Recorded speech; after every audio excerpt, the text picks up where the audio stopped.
What up, chat? Yo, yo, yo. It's Thursday, baby. What's going on, guys? Happy Thursday, man. That weekend's almost here, dudes and dudesettes. It's upon us. It's upon us. Keep grinding, man. Keep grinding. It'll be here before you know it. Dude, finished Hi-Fi Rush yesterday, and it was great. Hopefully I'll have that content all the way up. Most of it's already highlighted on the Twitch channel. I've got just a little bit left for to get done for the Twitch channel, and hopefully by the end of today I'll have all of that available on YouTube as well. But we'll see. I got some catching up on some other stuff from YouTube as well, so I'm trying to get a lot done today. Ferret, what's up, my friend? How are you, buddy? So today, man, I don't think I'm actually going to do some any gaming content, but we will take some time after the news. We're going to hang out. We're going to try to figure out what we're going to play for the next few days. About 4 or 5 days. About 4 days. Next 4 days, we'll figure out what we're going to play after today, something like that. Before Hogwarts Legacy comes out. I'm going to take the rest of today after the news to try to catch up on some content stuff. I got quite a bit behind with the holidays, and I really need to get in there and try to get caught up. That way I can stay on track. It's been difficult for me to get caught up after the holidays, so I'm going to take a day today and try to get back to where I need to be. That way, whenever I do have some extra time, I can focus on getting some new stuff done for the community rather than trying to constantly play catch up. So that's going to be my play for today. Just made sense to do that since we don't have anything lined up yet, and we were going to be playing Superfan. That game is not looking very good, so decided not to do that. Yeah, it does, dude. It does. Yeah. Get all the content taken out of the VODs and then uploaded to YouTube, and then you know, all the, you know, any kind of editing and details and things. Man, it's very time consuming. It really is. So I'm gonna do that today, but we'll talk about maybe what we want to play for the next 4 days before Hogwarts Legacy comes out, man, and hopefully that'll be a good time. So on that note, Taylor, what's up, my friend? How are you? On that note, let's hop over and get into this new segment. Cool? Yeah, I do. Yeah, I do everything on the same box. Yeah. I mean, the thing with all my content, I don't have an enormous amount of time to do like significant editing on everything. So to the most of what I do, man, is like I've tried to set up the stream in a way that like it's pretty streamlined and intuitive for me to be able to cut out content and just export it and upload it, and it's okay without having to do too much editing. So in that way, which, I mean, being able to edit things would make it better. I just don't have the time, dude. I just don't have the time. You know, I would love to be able to take time to edit everything that I do, but it's like every single news segment, every single piece of playthrough, every single highlight and clip that we do, you know what I mean? It's just, as well as streaming 9 to 10 hours a day. And in the future, I mean, as the community grows, if I ended up, you know, bringing on some people that were, you know, if this became more of a company-esque kind of venture where I had people on payroll that could take care of that kind of thing, then absolutely. But just me, myself, and I right now, and the amount of time I have that I'm spending streaming every single day and trying to take care of content and stuff like that, it's really, really difficult. It's really difficult to get significant kinds of like fun editing stuff done on all the VODs too. So I try to set the stream up in a way that, you know, that's why I do like my kind of segues between every, like the news and stuff. You know, you'll see me do the segues. That way, whenever it does get put onto the YouTube channel, people are able to like get a bit of information about who we are and like thanks for checking out the content and stuff like that. You know what I mean? That way it's all kind of there for everybody rather than me having to go in and like enter that stuff in, edit it in later, you know? Because I just don't really have the time to do it, unfortunately. But yeah, I do it all on this box, dude.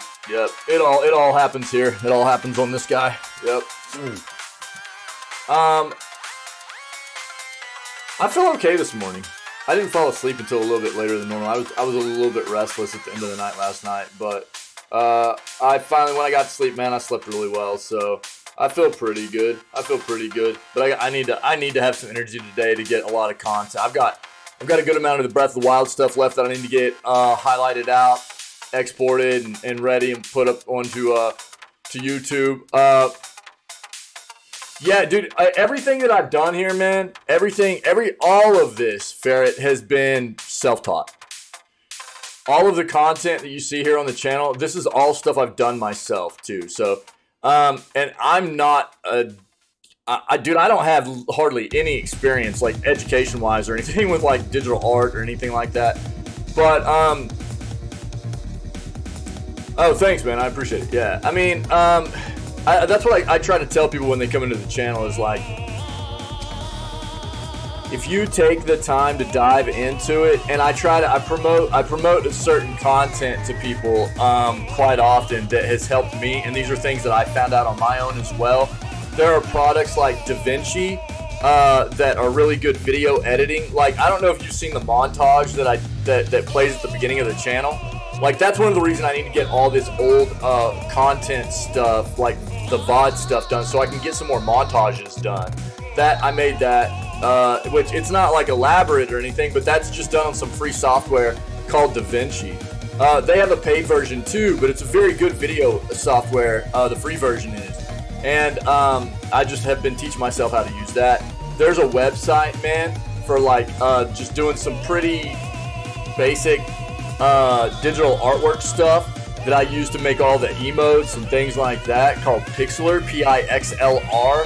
I'll show you real quick once we get into the news here. I'll show you right now.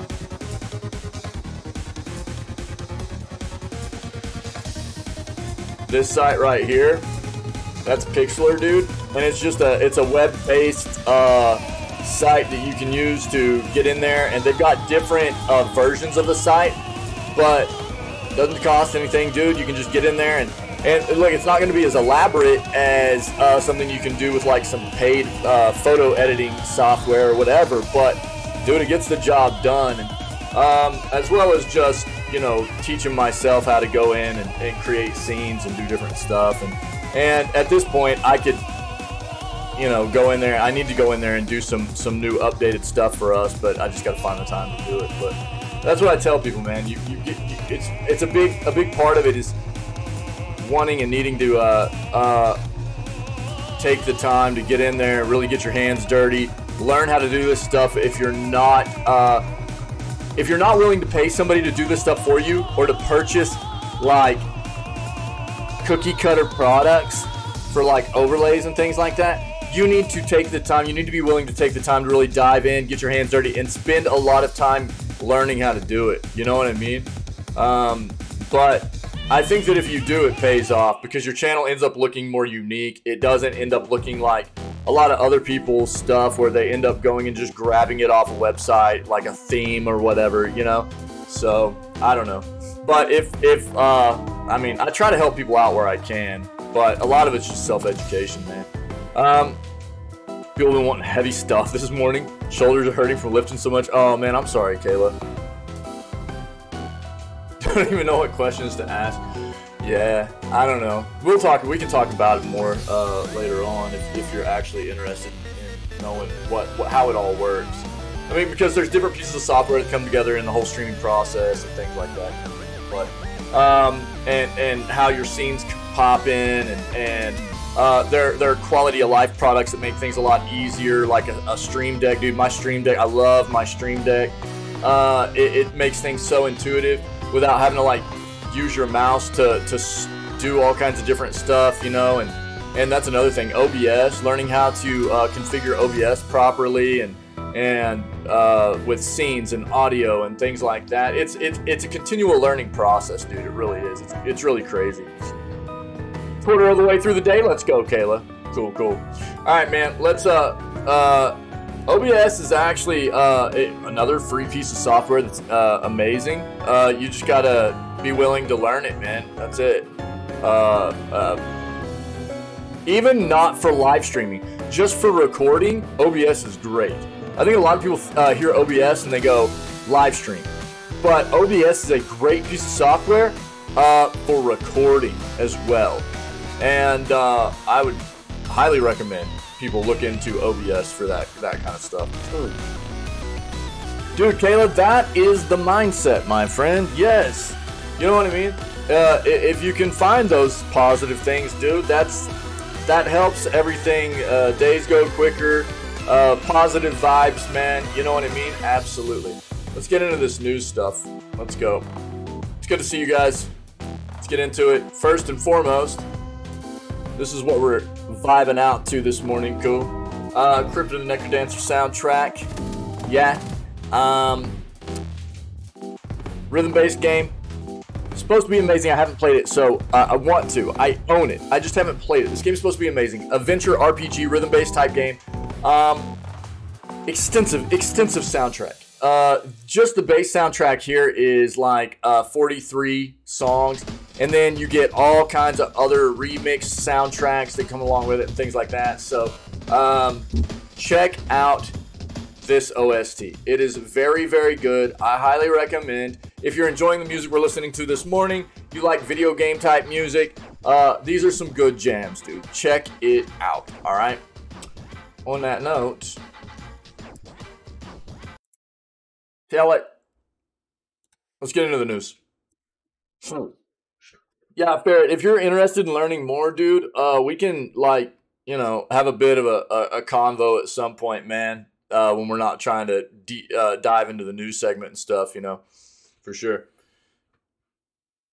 Yeah, dude, Kayla, that's the thing with temperatures, man, and that's the way it gets here, too, all the time, is, you know, like, for us right now, says it's 27, feels like 14. It's that wind chill, dude. The wind chill's gnarly. And we had days. I remember at a place that we lived prior to here, a number of years ago, where it would be like, we had some winters where it was about -10 to -15. We had some really bad winters. -10 to -15 with a wind chill that made it feel between like -35 to -40 Fahrenheit. And it was brutal. It's the wind chill. Dude, if it's just cold, it's fine. It's like, you know, just bulk up, put on some warm clothes, and it's whatever. But when that wind is just smashing you all the time, it feels like it just cuts straight through you, man. I hate that so much. I hate it. Oh, Ghost, what's up?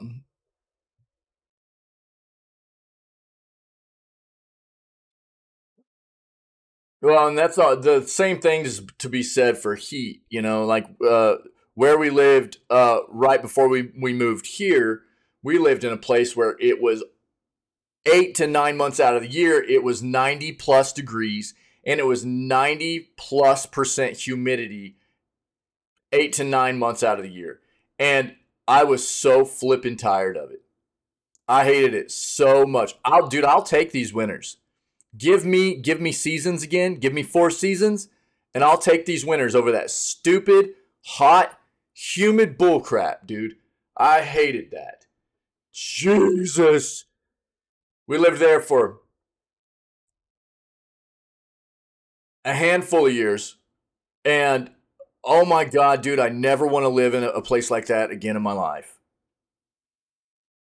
You couldn't step outside, dude. You couldn't step outside with feeling like you were drowning because of the humidity and the heat. It was so miserable, dude. It was like auto sweat, man. Oh God, it was terrible. It was terrible. Killing, what's up, my friend? Yeah, ferret for sure. Hey, I mean, you can ghost, but you're really risking the biscuit there. I mean, you're risking the real biscuit. You know what I'm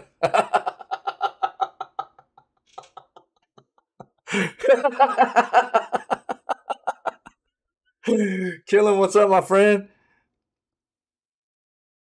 Dude, the auto sweat with the humidity is so dumb. And look, man, I'm fine with it if I'm like in a tropical location and like I'm just chilling and trying to like have a good time and chill out on a beach and like go swimming or whatever. Like even if I was to live at a tropical location where I knew that like on the weekends I'm gonna be able to go chill at a beach or whatever. Or once I get home, dude, I want to be in my little cabana and all the windows and doors are gonna be open and it's going to be nice and tropical. And I'm going to be living in a location like that. But it wasn't tropical, dog. It wasn't tropical. It was just gross. You know what I mean? like, it was just gross, dude. Oh, it's good to see you guys. Happy Thursday. Let's get into this, man. PlayStation Plus monthly games for February. Evil Dead, the game. We've already seen some of these. Like, we kind of hit on this already, but I hit on it a lot in the news segments just in case, people hit on certain news segments and don't hit other ones to try to make sure people know what games are coming to the subscription services. Make sure you're in the know, okay? Now, what I did hear is that Evil Dead is possibly bringing in a battle royale. Somebody was telling me that yesterday.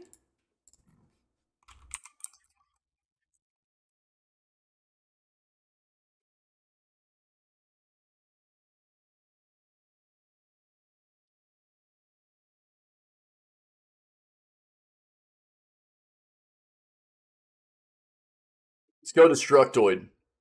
Check this out. So we'll read about that this morning. Who told me about that yesterday? Was it Byzantine? It might have been. It might have been Armand Byzantine. Yeah.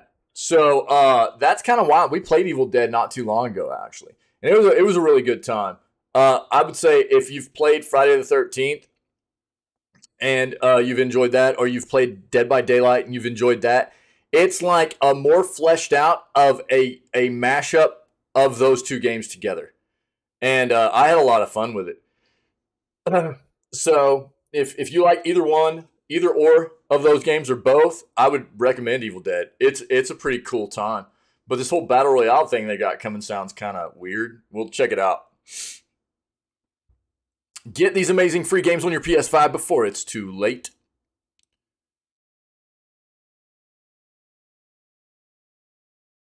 We want campaigns. You mean there are no more genuine stories?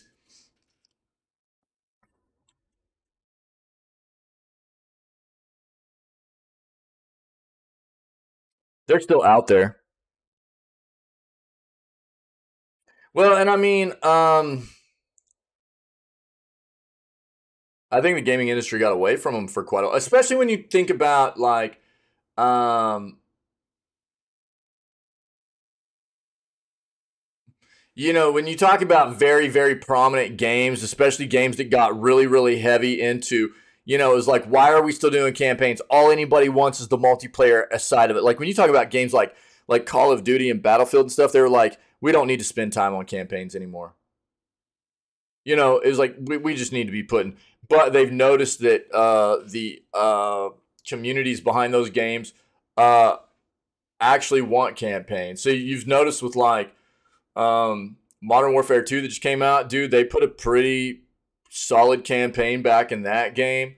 Um, but story wise, look, I think there's something to be said for a captivating story in a game. And a lot of what that comes down to, Ghost, is great writing. And unfortunately, man, great writing is hard to come by, man, especially in the video gaming world.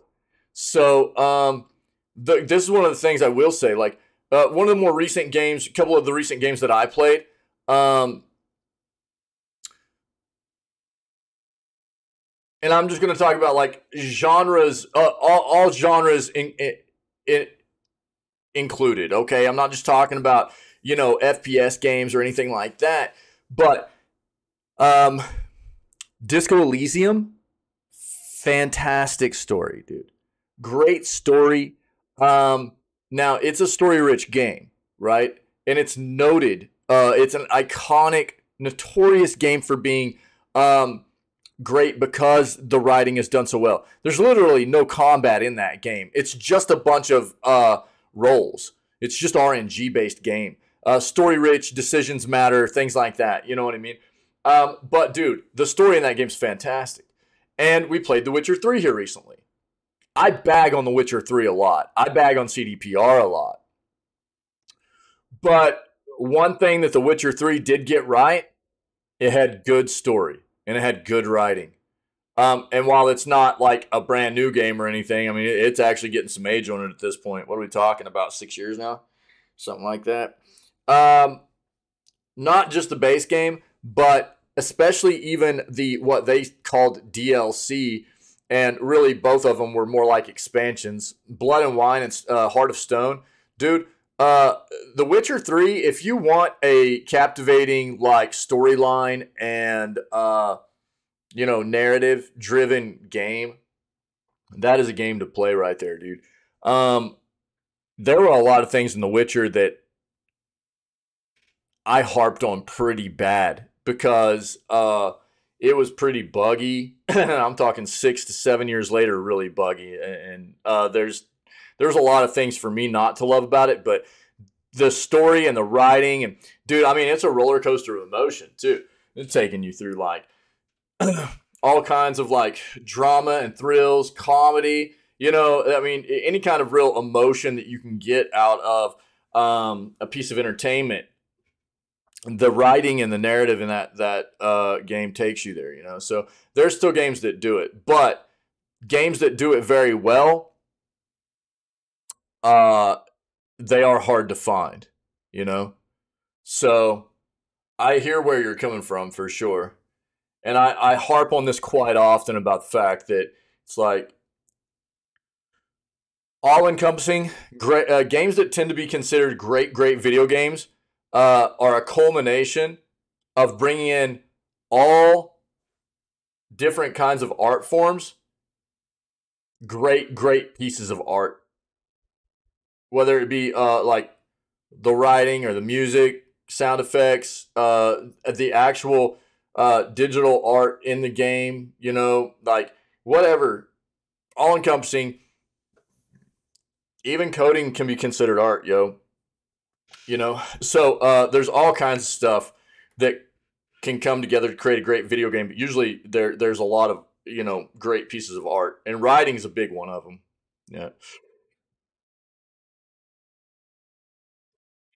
Yeah, yeah, fair for sure.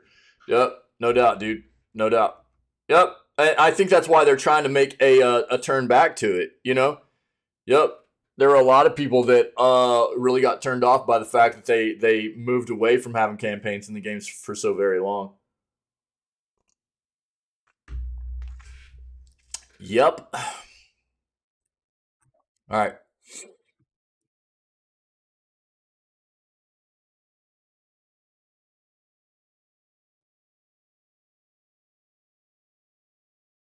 But there's almost nothing worse, man, than having a game come out that's very poor story too, right?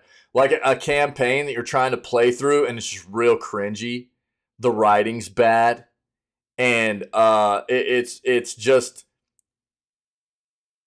what makes it even worse is if it's a game that's hard to put down because the gameplay feels good, but the writing's just terrible, and the narrative is just it's a trudge to get through. You know?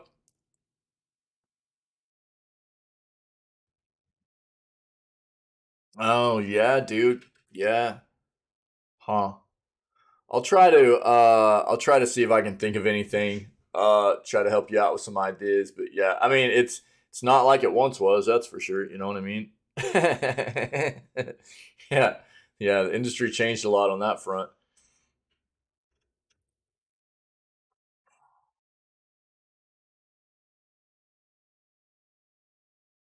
What? Hackers use new icebreaker malware to breach. Was this the Riot thing? Gaming companies?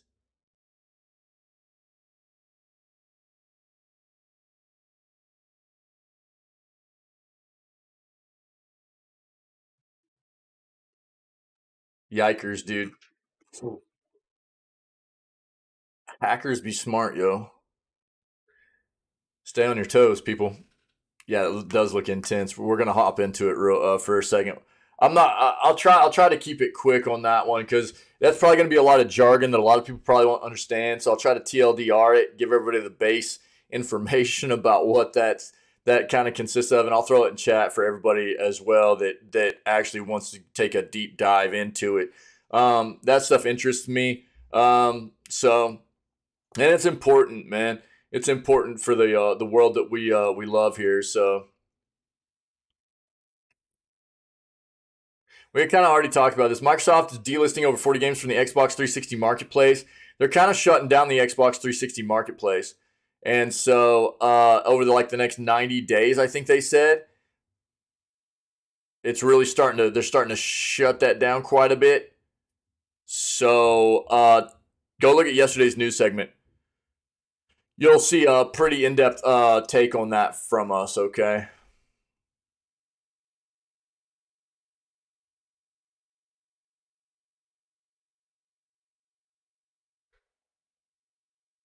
Wait, what? PS Plus collection on PS5 is closing. What?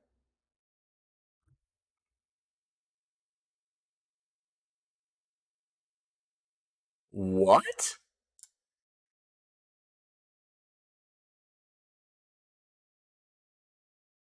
Hmm.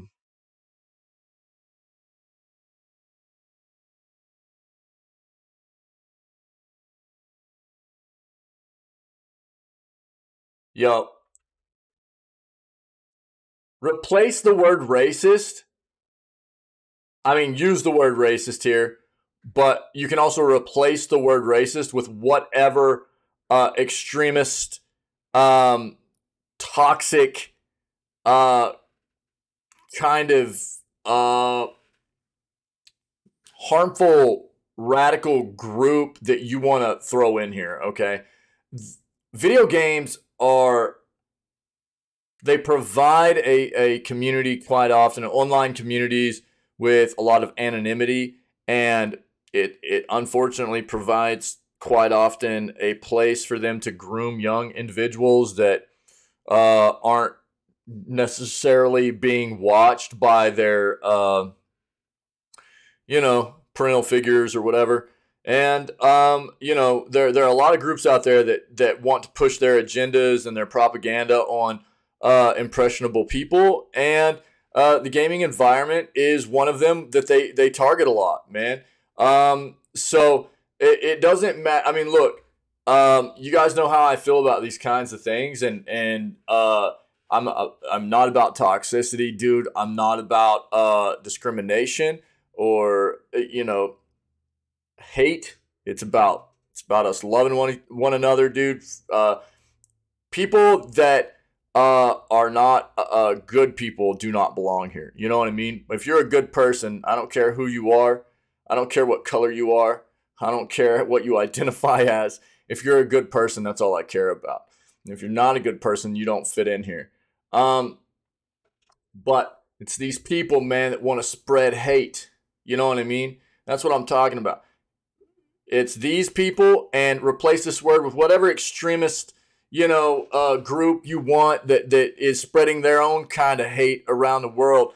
They use video games a lot. So just remain vigilant, dude, and for yourself and your loved ones, whoever it may be, to ensure that they understand that people could be targeting them online, okay? It could be in video games. It could be in any kind of online community. Just be careful.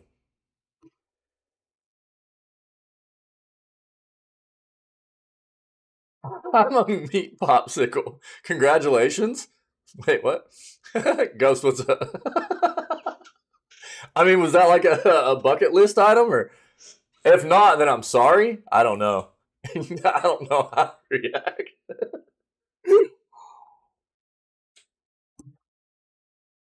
Oh, dude, I'd forgotten about that one. Yeah, dude, my bad. Dude, it's too early. I'm sorry. Yeah, that was a good one, dude. My bad. Yeah, yeah.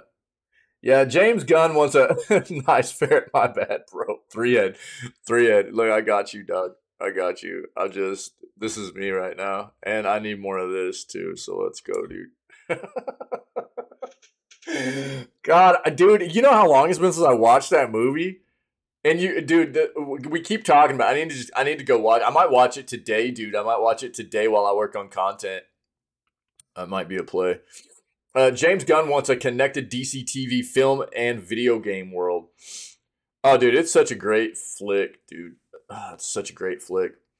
And Chris Tucker, bro. I love Chris Tucker in that movie. Dude, what's his name in that? God dang, that character is so funny, bro.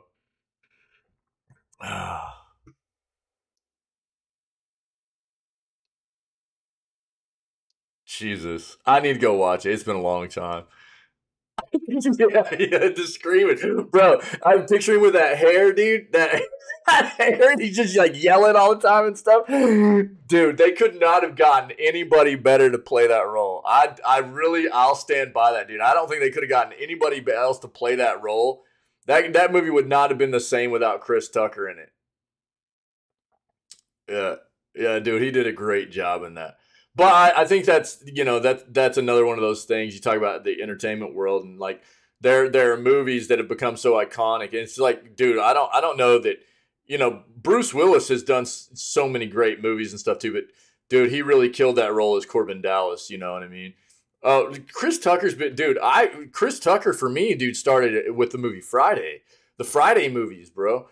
You know, like well Friday.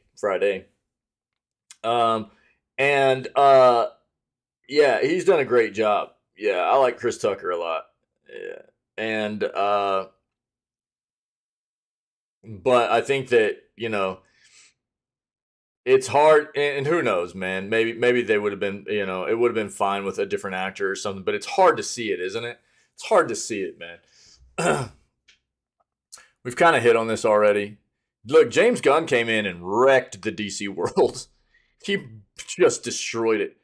The biggest part of that was like, obviously, uh, Henry Cavill had just recently signed on to reprise his role as Superman and pulled himself out of The Witcher and I mean he was kind of done with The Witcher anyways. He was not liking the writing behind that show apparently but he found he was apparently pretty excited about Superman and then James Gunn comes in and is like, we're scrapping all of it. We're scrapping it all, you know. Yeah, I mean, look, man, I don't really want any more superhero stuff. I only want villain movies. You know what I mean? So I'm not bent, dude. I'm not bent. But we're seeing DC has said they want to connect their universe together. But I'm pretty sure Marvel has come out and stated that they're not looking to do the same thing, right? Yeah. Oh, bro. Right. Exactly. Yeah, he was the one that really tried to keep it canon. Yeah, he was the one that really held any kind of uh, storyline for that show to be true to what it actually was to the lore of The Witcher is because of him, from what I understand. And I don't understand what Netflix's thinking is. It's probably because they had a lot of other like actors already on contract and stuff, maybe. But dude, trying to replace him as Geralt, I don't care who it is. I know who they're replacing him with. It doesn't matter. It's not going to work, dude. It won't work. There's absolutely no way. But they're doing it. I mean, if you don't know, they're replacing him with Liam Hemsworth. If you don't know, And nothing against Liam, but look, dude. I mean,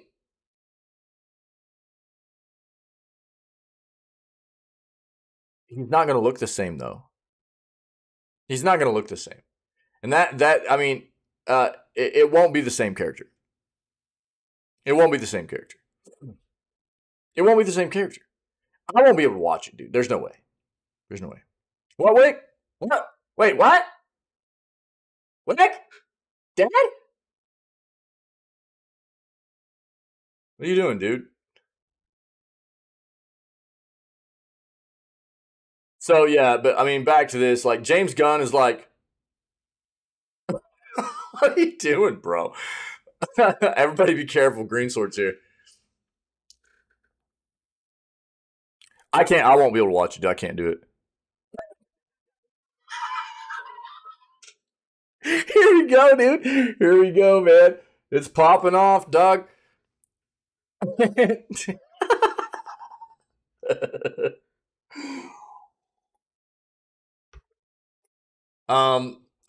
won't be able to watch it, dude. I just can't do it. And again, it's not anything against Liam Hemsworth. It's just I will not be able to watch that show with anybody else playing that character and take it seriously. I just won't be able to do it, dude. That's just the way it works for me. I just can't. I won't be able to. So James Gunn wants the DC universe to be all connected, all stories, whether it be through the TV, the film, the video game. All of it is going to be interconnected. So if you have a video game, it's going to tie into the same storylines that the TV and film stuff does, and vice versa, all the way through. You know what I mean? Yeah, dude, fair. I appreciate that. Yeah, I want people to do that stuff. Yeah, for sure. Thanks, buddy. But the opposite thing is happening with Marvels, right? So apparently Marvel is going, yeah, we don't really care. We're going to let our films kind of do their own thing, let the games kind of take their own storyline and run with it. And it'll be interesting to see which one might have a better play with the audience. You know? How do you let that happen? I mean, you already knew about this, right, Wick? That's not news to you, right? But I have no idea, dude. It's they obviously didn't. You didn't know that? No, you're trolling me, dude. Brother, this came out months ago. Shut up, dude. You're trolling. Where you been living, dude? Under a smoothie store?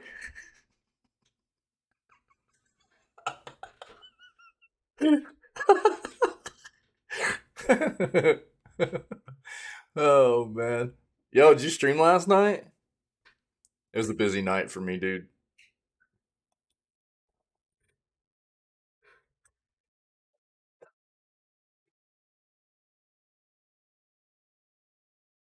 It's not gaming news, bro. Yeah, dude. Uh yeah, The Witcher show was good, dude. I liked it a lot. Yeah, so it was really disappointing for me too. Apparently, the season that's coming out right now, though, will still have him in it. It's the seasons that they're filming right now won't. Right? I think that's the way it's going. Oh, bro, I'm sorry, dude.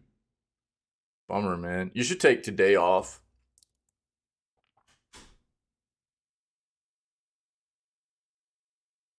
AMD has confirmed the 7000X 3D processor pricing. Let's take a quick peek at that.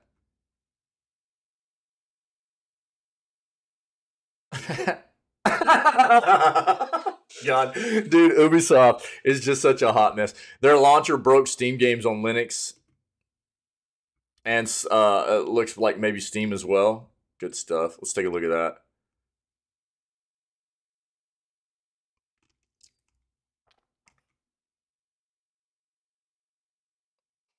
The day before devs have reversed course again, dude. What is going on with this dev? Your friends, your Steam friends list was broken the other day. Really? Jesus. Yeah, we'll see what's going on. EA has reportedly canceled a single-player Apex Legends game. So here we go. This was going to be like a single-player campaign for Apex Legends, and now it's been dumped, dude. They trashed it. We talked about this already. Side Ferret, I know, dude. I like Apex Legends.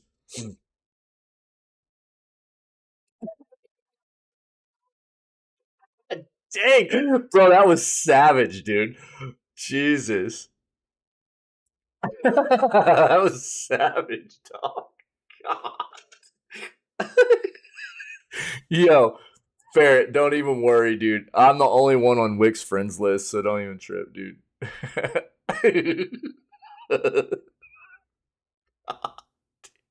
That was savage, bro. Oh, dude. Wick just straight away, bro. Right up in here every day. Trolling hard. New Nintendo report hints at plans for 2023 Switch lineup. Let's take a peek at that.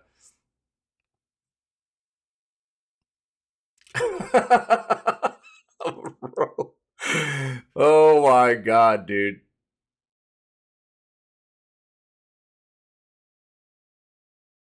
Ooh, Hollow Knight Silksong news. Let's go, baby. Oh, I'm so ready for some Silksong, dude. Wick won't be able to play this, but, you know, he'll just have to relish in the fact that I'm a better gamer for a while we play this. No big deal. All right, let's,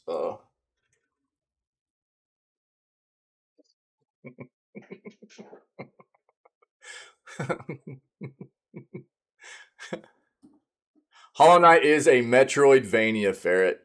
Very, very, very good Metroidvania. Yeah. I was blown away, dude.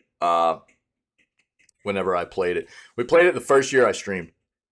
Dude, it's so good. It's so good. Don't listen to Wick. Wick was like, I got stuck in the first 2 hours I was playing and I couldn't figure out where to go and I trashed it. Wick also couldn't get through the tutorial of Hi-Fi Rush. You know what I mean? So, look, you can't put stock in what Wick says. All right? So...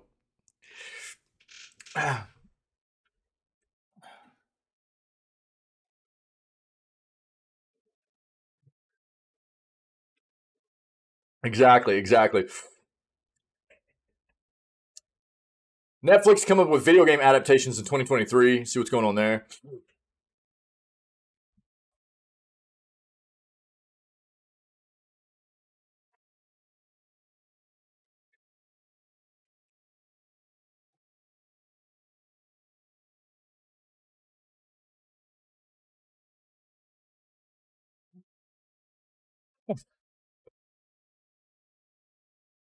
What is this?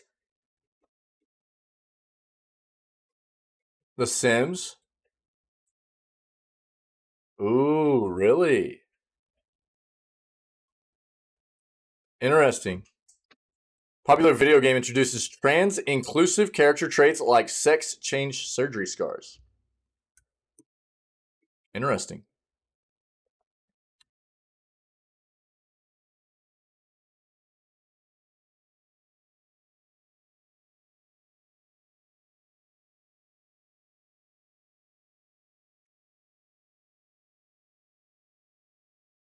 Digital Tamagotchi for adults?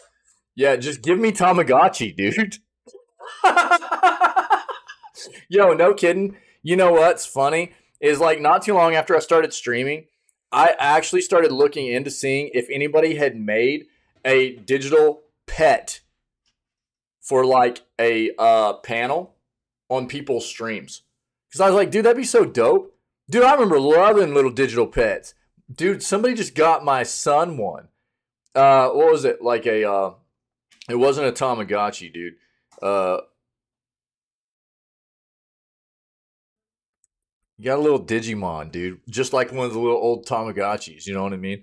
But I was thinking, dude, how cool would that be if you just like somebody had incorporated like built up a little like digital pet to take care of while you were hanging out in stream. You know what I mean? In somebody's stream, like it could be like one of those plugins, like apps that the content creator had incorporated on their stream, and occasionally you get like notifications that you needed to go like feed it or whatever, and you know what I mean? It'd just be like a part of the stream there or whatever, or it could just be something that everybody helps take care of on the channel. You know what I mean? I was like, dude, that'd be dope. Redfall will require an online connection, even in single player. DRM. Well, then all that is, dude, all that is more fun for the community, trying to like, because that's just the evolution of that kind of thing for like a channel. You know, you get people that try to prevent other people from doing that kind of thing. There's going to be like people that want to take care of it the right way, and then there are going to be people that want to take care of it the wrong way. You know what I mean?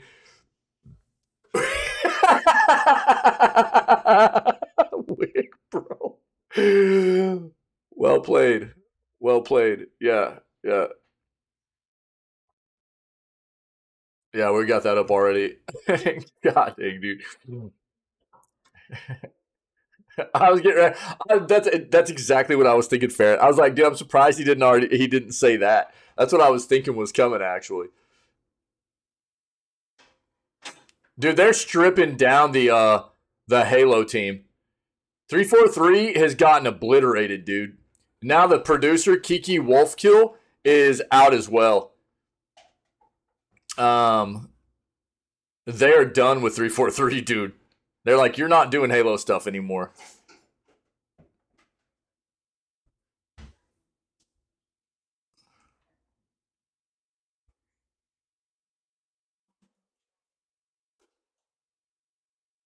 Midnight Suns director calls James Gunn's DCEU plan a nightmare. Oh, all right, fun. Let's take a look at that. Drama.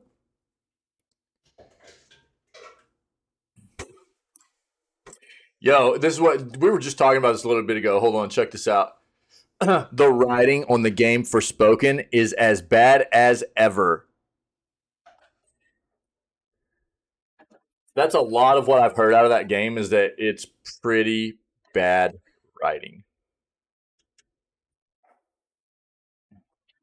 which is disgusting. It's gross. How can you dude, I am so scared of Square nowadays. Ferret, which sucks. It's just another one of those companies that I grew up being such a huge fan of. Final Fantasy VII is my greatest. It's my favorite game of all time, man. You know, um, and Final Fantasy 6/3, whatever you want to call it, and Final Fantasy 10, dude, are another couple of my favorite games of all time.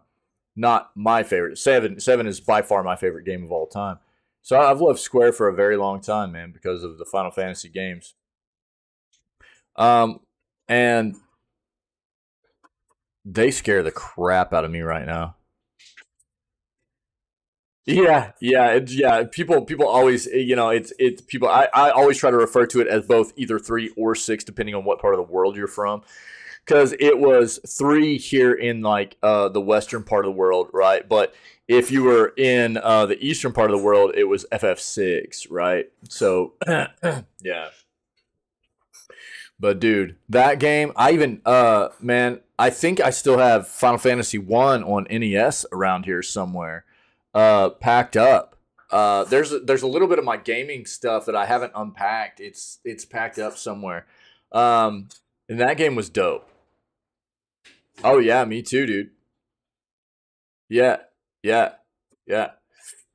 But oh, box and book. Oh, Ferret, insane, dude. Um, Square is turning. This is my big thing. Um, I haven't seen a sharp decline in,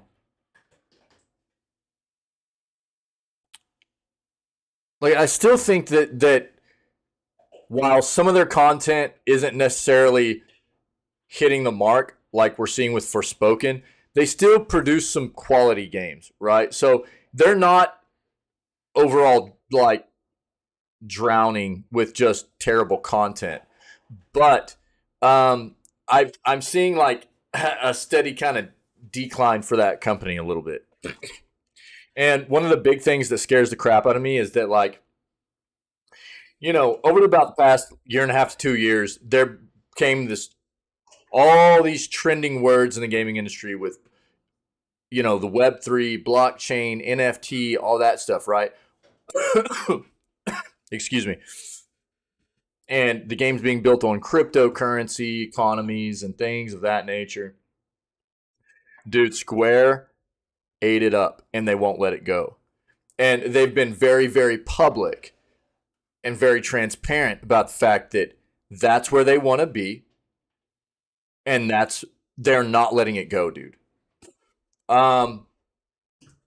So the thing for me is like, I've been able to envision a world where NFTs could have become a mutually beneficial kind of thing for both gamers and developers. But the way that it was brought about in the industry was not mutually beneficial. It was a greed thing. And yeah, I know, dude. I know. Here's the thing. If our gaming universe was actually set up, instead of it being like Sony, Xbox, Nintendo, and Ubisoft, and Square, and name it, all of these, like on their own, having their own little universe, and then within those universes, their own little universes inside those universe. If it was all one big encompassing thing, right, where they all were intermeshed and they all connected, the premise of taking something, for instance, say maybe like a very unique car that there was only a certain number of that you were able to get your hands on in Gran Turismo, the latest Gran Turismo game, right? And that's yours. That's tied to you, right? As your unique identity online, the blockchain and all that, and it's an NFT for you. You can take that car as an NFT, and you can actually utilize it and use it in other games within that intermesh universe, right? So you could take it and use it in GT, the latest Grand Theft Auto game, or you could go and take it and use it in, the latest Cyberpunk game, or you could go and take it and use it in some other racing game. But that's what would be needed to make NFTs be a mutually beneficial kind of thing for both gamers and developers, right? Because then it makes gamers be able to profit off of it both in a fiscal manner, right? Because they would potentially become worth some kind of they would be worth something. Whether it be worth something to you as just an in-game item, or something that you could potentially, they would have rarities to them and things like that. And developers could end up making money off of them as well. But they're not incorporated like that. You know what I mean? It's just a big schemaz, dude. That's all it is. So that's what I've been saying the whole time, is like the potential for there at some point, a long ways down in the future, I think for an NFT-like system to be used that would be mutually beneficial to both gamers, the consumer, and the developer is there. But it's a long ways away. And right now, it was just all scummy crap. It was all a scam, dude. And unfortunately, dude, Square they've bought in. And I don't know if it's a pride thing that they don't want to back off of it, but you can go look up articles and they won't let it die. They're like, we're in it, we're pushing it hard, we're going for it. It really just comes off to me like they're consumed with greed. Like we see it happen all too often with big developers. they don't have people at the top of that company anymore that are actual game players. They don't have people at the top of that company anymore that are concerned with their fan base, the quality of their games necessarily, or anything like that. It's just money, dude. You know? And that's how it comes off to me, and that's what makes me scared about them.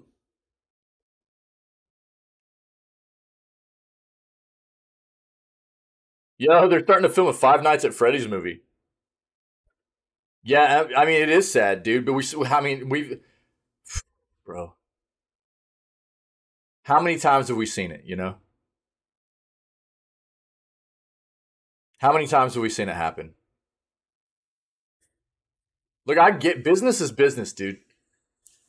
But there's a difference between being a good company that takes care of your consumer, continues to make great content, and when you do that, you'll continue to thrive and succeed, as opposed to just turning into a greedy juggernaut of only worrying about wealth, where eventually you're going to die. in this in this business, it'll end up catching up. Look at Ubi, dude. Ubi's struggling. There are some companies that have set themselves up in a position that it's hard to oust, like EA, dude, with all these licensing rights they have to these sports games, dude. It drives me crazy. God, I wish these these major sports would quit licensing out only to EA. God, I hate it so much. EA is so terrible.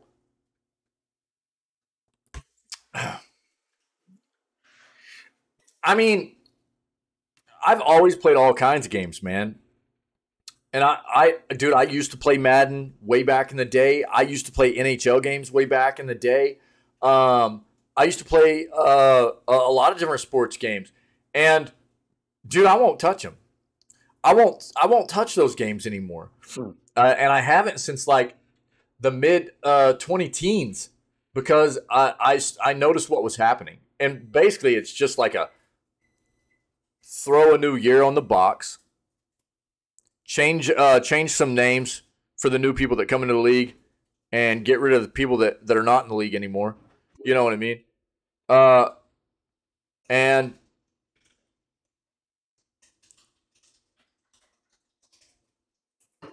it's and you know EA, obviously, you know, EA being EA, it's like all they really want people to play is like their ultimate team stuff, so they can get people to pay money to buy those packs. It's really scummy, dude.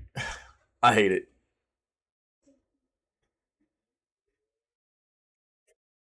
What? New Tomb Raider game coming this month? Dude, we got a lot of news today. Gears of War card game release date revealed. I wonder if Bizon King will look into that.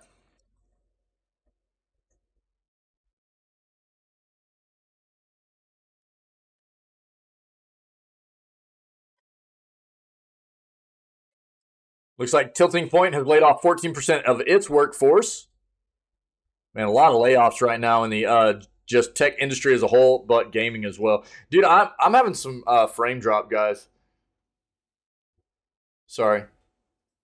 My bit rate's fluxing just a little bit, so hopefully it's not messing with the stream too much, but I'm getting a little bit of bit rate flux. Sorry.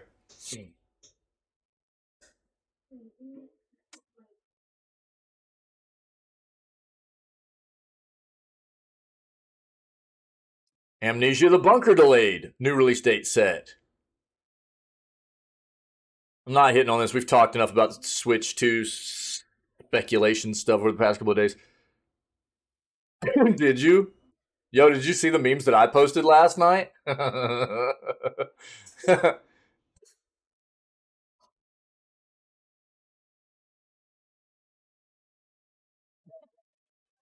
pretty good, dude. Yo, how about the Bethesda one, dude? That Bethesda one, I was dying. And yo, dude, the first one I posted, the save game file one, that is totally me, dude. I literally did it just a few days ago. And I saw that last night. I was like, bro, that's me. That's literally me. That's literally me, dude. It's literally me, dude. Let's just stick with this, dude. We got so much news today. Yeah, thanks, dude. Yeah, yours were good too, man. Tomb Raider Reloaded will be coming to mobile devices. That's what I figured, probably mobile. And Netflix on February 14th. A top-down roguelike game. The title will once again put players in the role of Lara Croft. As players explore dungeons, they'll be tasked with dispatching foes and seeking out treasures. Lara will face intimidating foes on her adventure, including wolves, snakes, golems, and even a Tyrannosaurus Rex. The title is apparently inspired by the earliest games in the Tomb Raider series. The Android and iOS versions of the game will feature in-app purchases, but the Netflix version will not, because Netflix, they feel like that by buying into their subscription service, you get access to all their games. And by doing that, you should not have to deal with in-app purchases, right? Or, yeah, I have a phone, right? Yeah, dude, I get it. Or you shouldn't have to watch ads, right? So, if you have Netflix, you don't, or if you want to play their games and you get their subscription service, you don't have to deal with in-game monetization or ads, all right? Dude, I wish my internet would quit fluxing on me. Let's take a look at this real quick.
Not quite the Tomb Raider we're used to, huh?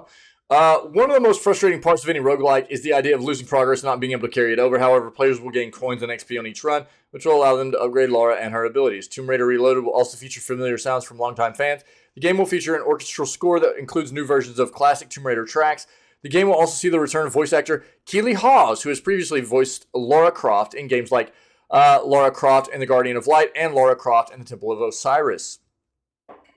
In 2022, Tomb Raider fans couldn't be blamed for feeling anxiety about the future of the Tomb Raider series. After all, Square Enix sold Crystal Dynamics to Embracer Group along with the Tomb Raider property. However, 2023 has been off to a very good start for Lara. At the end of last month, the character appeared in free DLC released for Square Enix's Power Wash Simulator.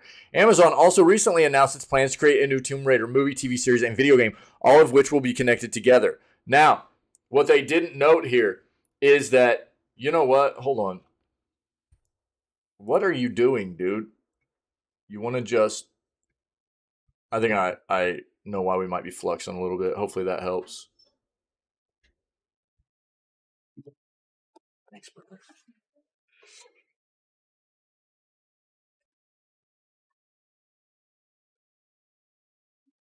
All right. What they didn't note here is that... okay, yeah. I could see it on my end, though, and it was worrying me. I've got it. Thanks, Ferret. I appreciate it. Yeah, I've got it smoothed out a little bit now. There was something happening in the background for one of the platforms that shouldn't. I didn't notice, so it's good. We're good. We're good. Yeah.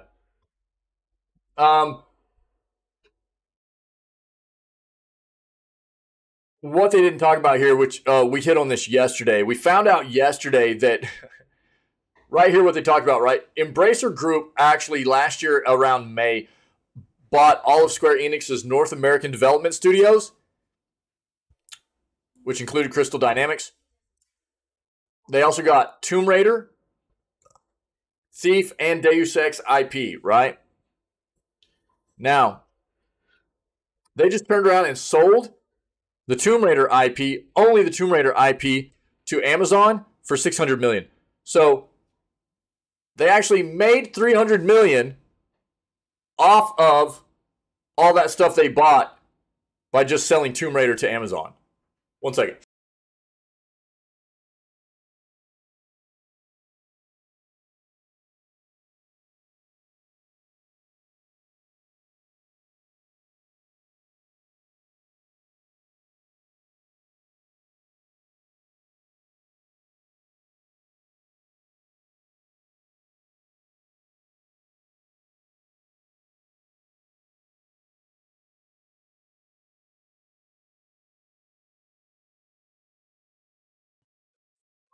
That was shocking. I apologize. So it's pretty crazy that Embracer was able to kind of swoop in here. I mean, they got a lot of stuff off of Square Enix at the middle of last year, including Tomb Raider, and then they turned around and just sold Tomb Raider to Amazon. Just Tomb Raider to Amazon, and doubled their investment. Like,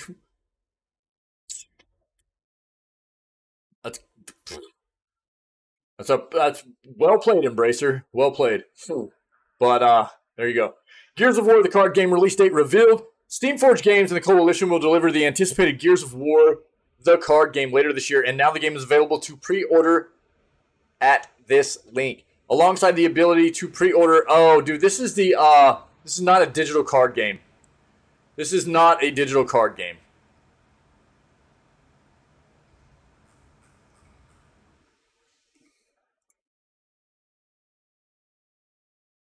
Yep.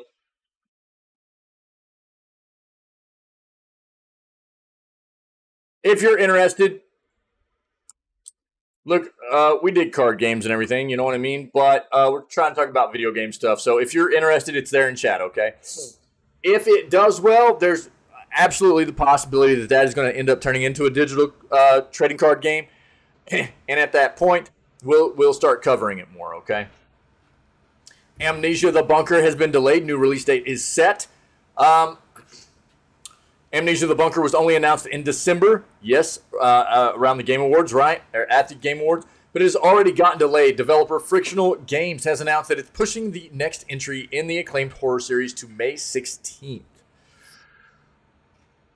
The team put out a tweet noting that it had a tough winter and cited a slew of illnesses that negatively impacted development. Being a small team, these roadblocks heavily impacted production. According to Frictional's website, there are only around 25 employees at the studio. And, as is usually the case with these delay notes, the tweet explained that it was important to do the game justice and not rush it. Frictional said it just needs more time to make it the best it can be, and that those extra weeks will make the necessary difference.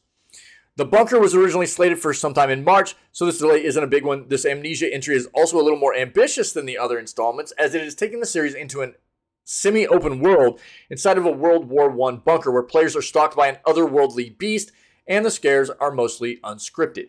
Frictional has been releasing very brief gameplay clips on its Twitter account. The game is still mostly under wraps. This is actually their first Amnesia game, if I remember correctly, also, that you'll be able to actually engage in a little bit of combat. You'll have some weapons you can use and stuff in this one as well. But this says May 16th. I'm going to put that on our schedule real quick. Thought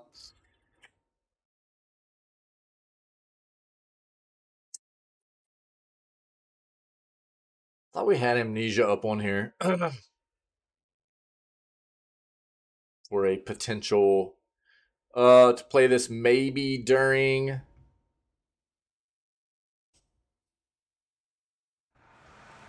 Scaretober. I don't know. We'll just wait and see. Yeah, I don't see it on there right now, so it's fine. But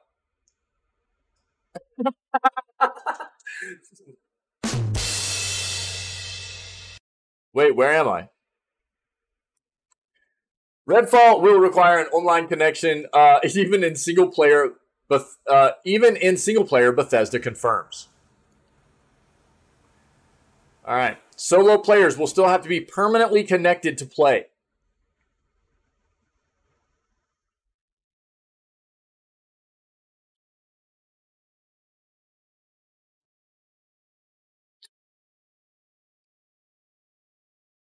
The requirement is confirmed in the game's newly published official FAQ, which states that while players will be able to play solo without an Xbox Gold subscription, they will still need to be online to do so.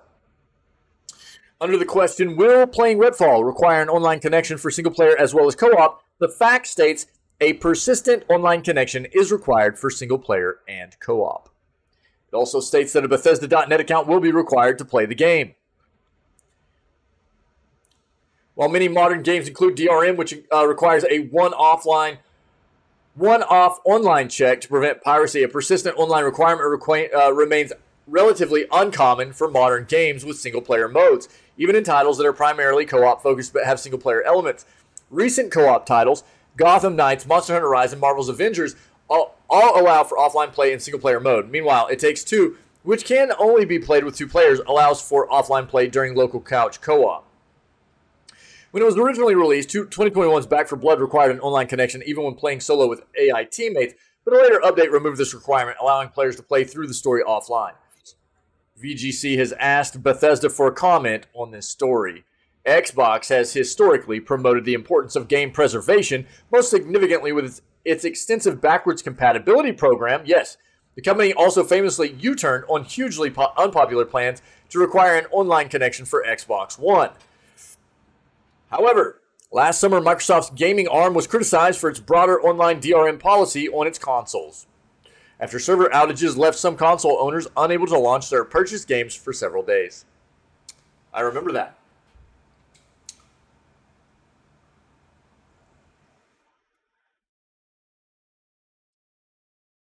Does It Play, a Twitter account dedicated to testing commercial releases to ensure they work entirely internet-free, claimed shortly after the outages that its testing had revealed the majority of physical Xbox games required an online check before they would boot. These online checks appeared to affect Xbox One titles and smart delivery games, which give owners entitlement to cross-gen versions of games, but often only have one on the disc. Some months later, Xbox confirmed that it had listened to the feedback from its community and removed the online check requirement for the vast majority of cases.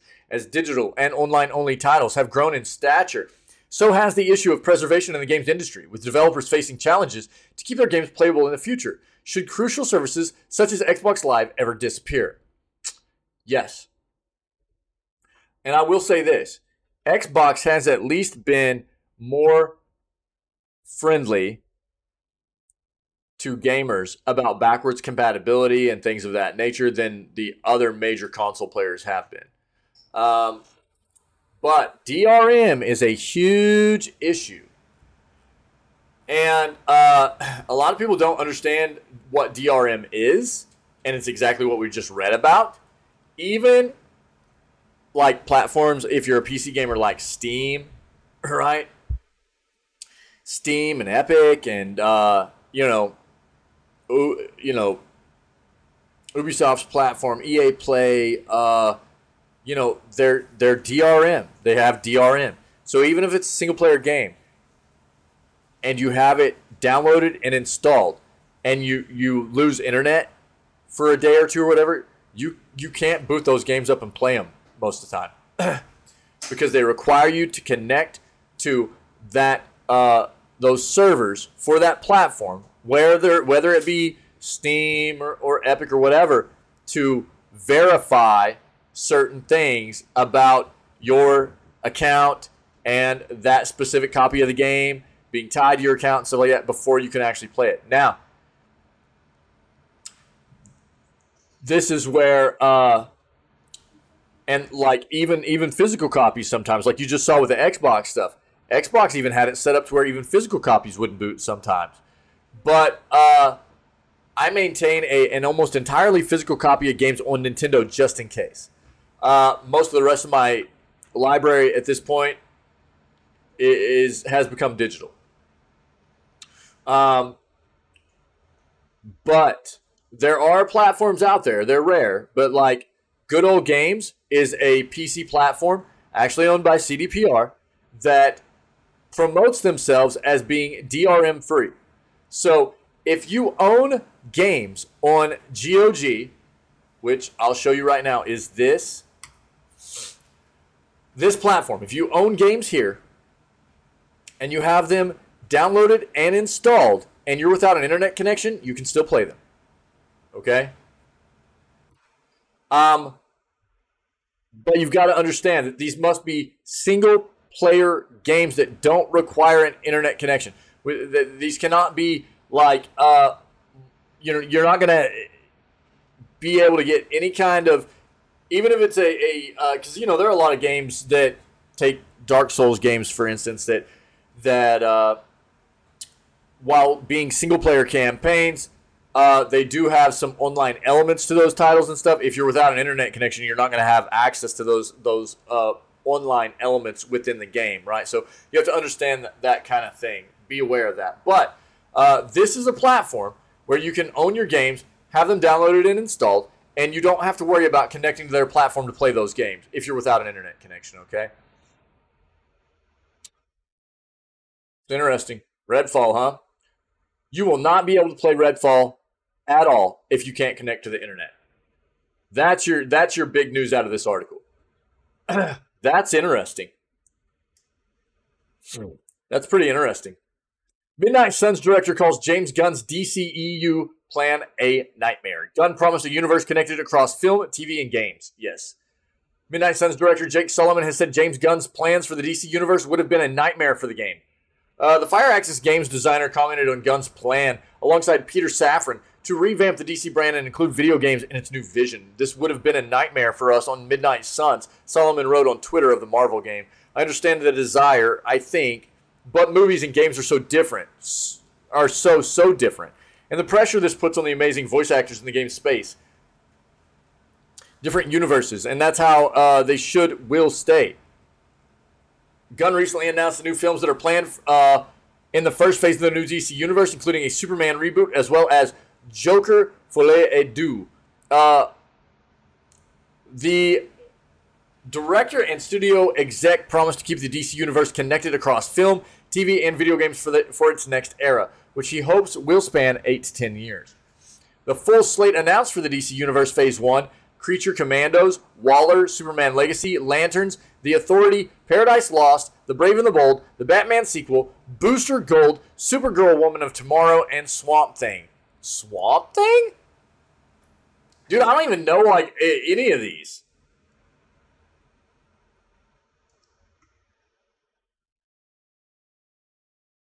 I mean, I'm not a big DC Universe person, but I think it's actually kind of good that I don't know these.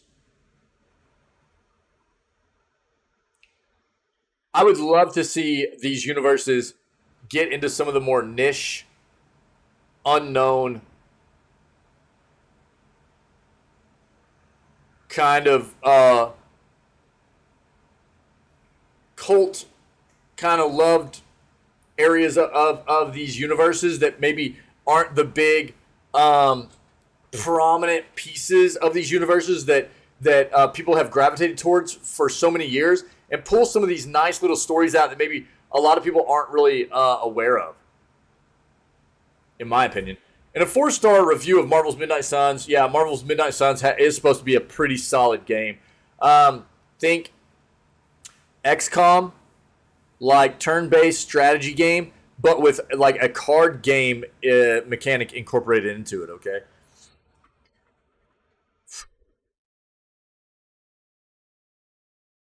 Interesting. Interesting. I'm gonna.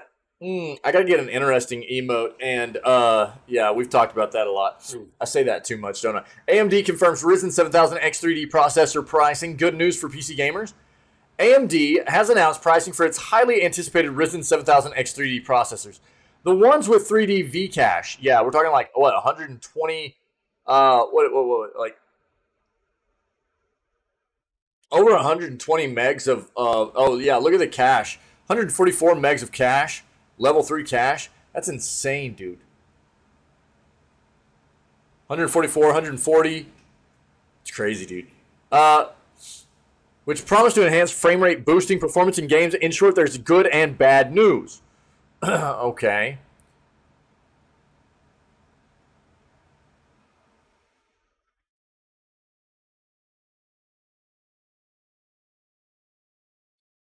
16 core. This is the top of the line here is going to be a 7950 X3D. This is a 16 core, 32 thread, base frequency of 4.2 gigahertz, boosting to 5.7, with a cache, level 3 cache of 144 megabytes, a TDP of 120 watts, and it's looking like a $700 price point. Above, we can see that the new CPUs are considerably more expensive than their existing counterparts. The Ryzen 9 7950 X3D will retail for $700, $100 more than the current price online for the Ryzen 9 7950X. The Ryzen 9 7900 X3D will cost $599, the same as the current price of the Ryzen 9 7950X, which has more cores and around $150 more than the Ryzen 9 7900X. Finally, and the Ryzen 7 7800 X3D is around $100 more than the 7700X at $450, which is the same price as the 7900X, again, which has more cores. How do they compare to the other Ryzen processors? However, while the higher pricing is possibly a disappointment to PC gamers looking to upgrade, there are some significant advantages with these CPUs. Firstly, unlike AMD's first 3D V-Cache model, the Ryzen 7 5800 X3D, the new CPUs have frequencies similar to their non-X3D counterparts. Yeah. This should mean that performance outside of games and in-game titles that don't benefit as much from 3D V-Cache will not be as lacking as it was with the old processor. Then, of course, we have the promise of much faster performance in many games too, likely making the new CPUs the fastest options for gamers out there, beating AMD's existing CPUs and Intel's 13th gen models. Intel is kind of crashing right now, by the way. Oh, dude, Ferret. Yeah, bro. Like, not just CPU cache. You're talking about, like, RAM, dog. Or how about modems, dude? A 56K modem, brother. You know, like, dog, I remember, yeah, 2400 baud, yeah, man. You know, I remember one of my first, I mean, dude, we had an Apple IIe that got handed down to us from some family friends. You know, big old, you know, the 5-inch floppies, dude.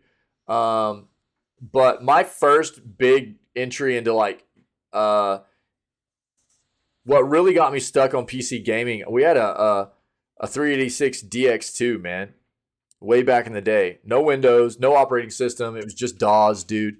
You know what I mean? I remember just, I had a buddy of mine. His older brother was really good with computers, and he taught me how to, like, go through the DAWs file systems and stuff like that. And he had some games that he hooked me up with, dude, like X-Wing. Dude, X-Wing will forever be a huge thing for me. And that was like one of my first PC games, dude, was X-Wing. And like on a 386 DX2, I think that's what I was playing it on. Way back, dude.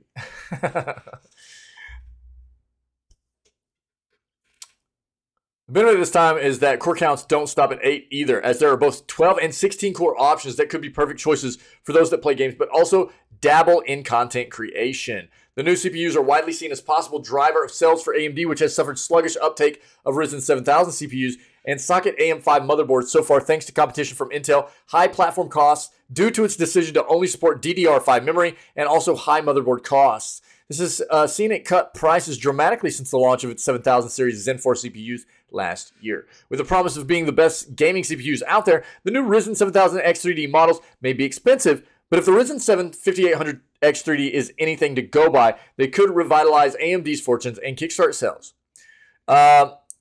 They're still doing better than Intel is. You hated X-Wing games? Wing Commander, though. Yeah. Dude, I loved X-Wing. I loved X-Wing, dude. I thought it was so dope. Yeah.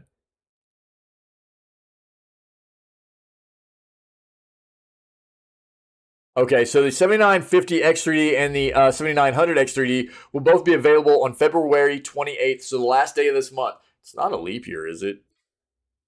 No. All right, cool. All right. And the 7800 X3D will be available on April 6th, so just about a week after, okay? No, about 5 weeks after. I'm an idiot. 5 weeks after. Because it goes February, March, April, right? All right, let's keep going. Ubisoft's launcher broke Steam games on Linux and Steam Deck. Ah, yes, a third-party launcher, making everyone's lives much better as usual. And just another thing to love about Ubi, dude.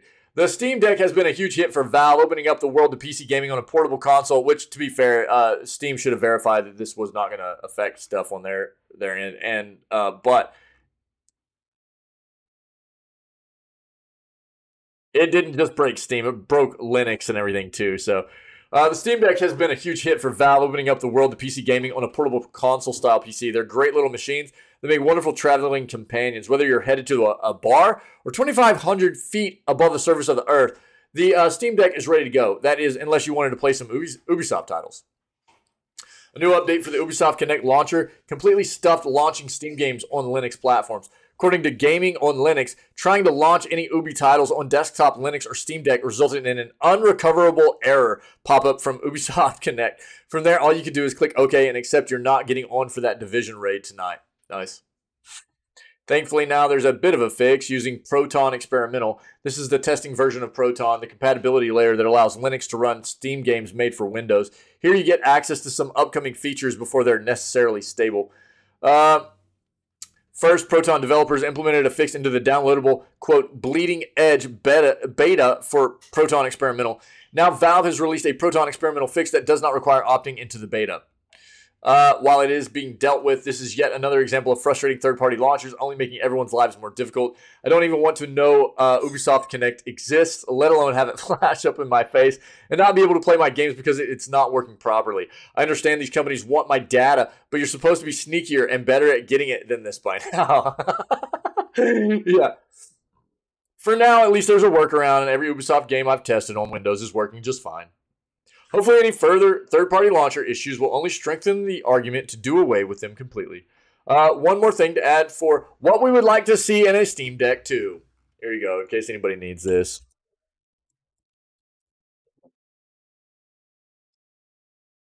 The day before, devs reverse course again announced a 10-minute gameplay extravaganza for Thursday. Dude, I don't know what to think about this this dev. A reveal of raw gameplay footage from the day before that was planned for January was scrapped at the last minute because of a trademark dispute, apparently. That also purportedly forced a lengthy launch delay.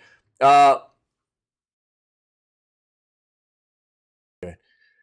But now the show may be back on and coming very soon. Levitate, a head moderator of the Day Before Discord, announced today that a gameplay reveal will take place on February 2nd. Quote, get ready to immerse yourself in a world of pure hype as we unveil a... They really put that?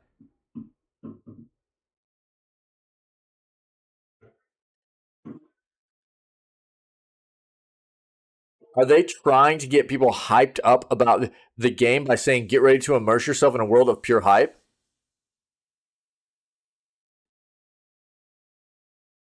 Jesus.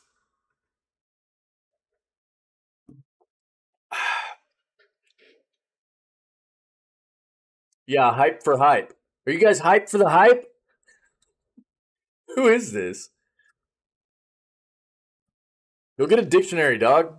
Like, use your words like a big boy clone.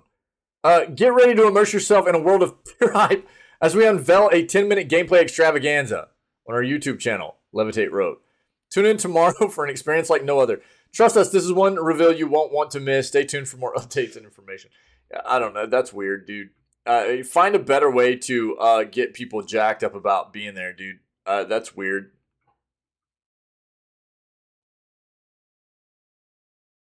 The surprise announcement of a gameplay reveal is the latest twist in a saga that's been suspicious, to say the least. A staff writer, Morgan Park, said in his rundown of the situation so far, the day before it had been slated to come out on March 1st, yet the last time we had a real look at it was in April of 2021, excuse me, almost 2 years ago, in a heavily scripted gameplay demo. Yeah. The nature of the game has also been kept very vague, and on one Discord mods, One of the Discord mods for the game, not Levitate for the record, recently came under fire for expressing doubt that the game exists at all. Last week, developer Fantastic confused things even further by saying that the launch delay had been planned before the trademark trouble, even though they previously blamed it specifically on the dispute. Today's announcement on Discord doesn't bring the situation into better focus. There's no mention of the upcoming reveal on any of the official day before social media channels. While Levitate said he was given permission to post the announcement on Discord, he declined to clarify whether this will be the raw gameplay footage that was promised in January, saying that mystery I will leave for your own imagination until it hits tomorrow. More confusingly, he declined to say when the footage will be aired. There's no countdown placeholder video on the Fantastic YouTube channel, so I guess we're just supposed to wing it.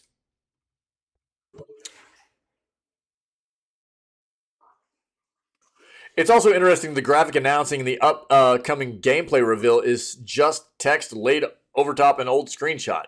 That's not necessarily significant, but after all the controversy, I would think that a new gameplay reveal warrants a new image, if only to solidify the idea that something new is indeed coming. The reveal is apparently happening, though. Several hours after the word went out on Discord, a Fantastic rep confirmed in an email sent to PC Gamer that 10 minutes of uncut gameplay will be revealed on February 2nd at 10 a.m. Pacific time on Fantastic's YouTube channel. So today at noon, I guess. This is a weird situation, dude. This game has had some weird stuff happening. I think there's a solid amount of reason to be just kind of real skeptical about them being able to follow through with everything that was promised on this game in the first place, being as they don't really have a track record of anything under their belt at this point anyways, and this is a reach for any developer. The premise behind the game sounds great, but I mean, how do you trust a developer that you don't really know anything about to follow through with something of this magnitude? And not only that, but then now we've got like some really weird stuff happening. That I think just really proves that if anybody is hyped about this game at all, you should probably just like wait until it comes out and take a beat, watch this thing and see how it looks and feels before before you take a dive into it and pay for it yourself. And there's some weird stuff going on here.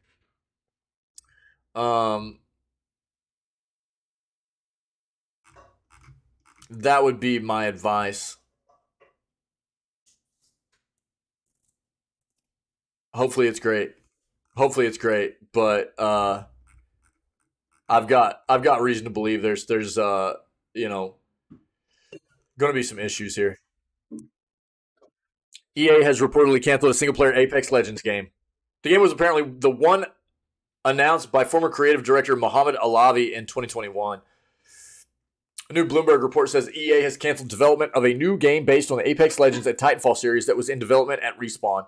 The report, which cites 3 sources, says the canceled project was a single-player game codenamed Titanfall Legends and set in the shared Apex Titanfall universe.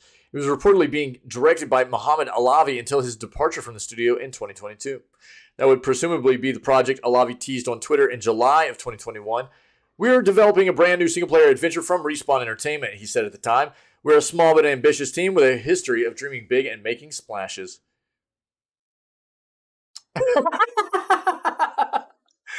Oh, dude.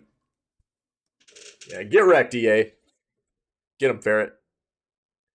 Alavi's LinkedIn page indicates the same thing, saying he was creative director on a brand new single-player adventure from Respawn Entertainment prior to this departure. Before that, he'd spent 10 years at Respawn as narrative design lead and design director on Apex Legends, and nearly 7 years before that as a senior designer on Titanfall.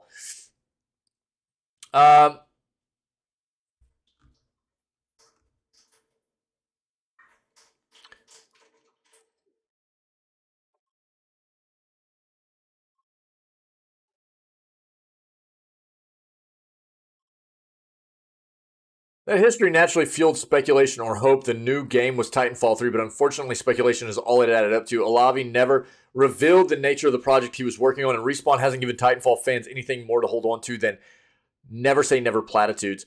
But job listings at Respawn from 2022 seem to point in a different direction. The openings were for something called the Apex Universe FPS Incubation Project, described as a, quote, a brand new Respawn single-player adventure. Apex Legends was built out of the Titanfall setting, and naturally some diehard fans held on to hope that Respawn was trying to camouflage a new Titanfall game in the works. There was no overlooking the fact that this new project was meant to take place in the Apex universe, seen by many as a meaningful change in verbiage. The Bloomberg report says there were roughly 50 people working on the game when it was shut down. EA will attempt to move some of them over to other positions at the company, but those who cannot be placed somewhere else will be laid off. Big surprise at this juncture in the gaming industry, right? So many layoffs. Whatever this game was, it's not only the only Respawn project to take a bump. EA also announced yesterday the Star Wars Jedi Survivor has been delayed until April 28th. We read about that. If you need more info, look at yesterday's news segment. We hit on it in detail. In order to achieve the level of polish our fans deserve, development of the mobile versions of Apex Legends and Battlefield has also been halted. Right? Yeah, they're shutting down Apex Legends and the mobile version of Battlefield. Sorry, they're shutting down the mobile versions of both Apex Legends and Battlefield. Okay, so know that. We hit on that yesterday as well. That'll be in yesterday's news segment also. New Nintendo report hints at plans for 2023 Switch lineup.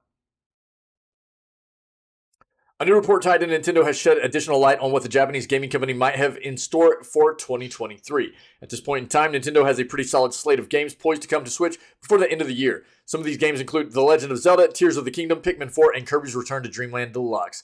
While most of these titles will surely be a hit with Nintendo fans, it sounds like expectations should be lowered when it comes to the rest of the first-party lineup this year.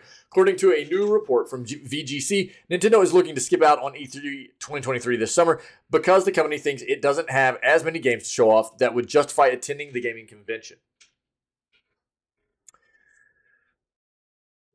Earlier this week, it was reported that Nintendo would be missing E3 2023, but the reason for this departure wasn't known. Now it seems like the reason simply involves Nintendo's lackluster lineup for the remainder of the year. I don't think that's all it. Nintendo's not attending. Xbox isn't attending. PlayStation's not attending. And I predicted this. They cannot rely on E3 actually happening. It hasn't happened for 3 years. All these developers and publishers in the video gaming industry have had to find ways to hold their own showcases every summer for the past 3 years because E3 keeps going, we're going to have it. No, we're canceling. Okay, we'll have it next year. No, we're canceling. And they can't rely on E3 anymore. So I don't think it has anything to do with Nintendo's lackluster lineup. I don't think that major game developers are going to have anything to do with E3 anymore moving forward. I've been talking about this for 2 years now, and we're starting to see it come to fruition. Major game developers and publishers it's a combination of two things. They can't rely on E3 to actually hold their showcase anymore, which has pushed them into figuring out ways to hold their own showcases, which is what they're just going to continue to do for them and their collaborators. And this is the result of it. Yeah. Yeah. You force them to find another way. Absolutely. And this is what happens. Yeah. I think E3 will try to make a comeback. But the gaming industry is not going to be a part of E3 like it was before. I think you'll still see tech stuff there, But E3 will never be the same thing it was prior to them canceling all these shows. And I understand why it happened, the pandemic and everything, right? But when everybody else was trying to get back to normal, E3 still, the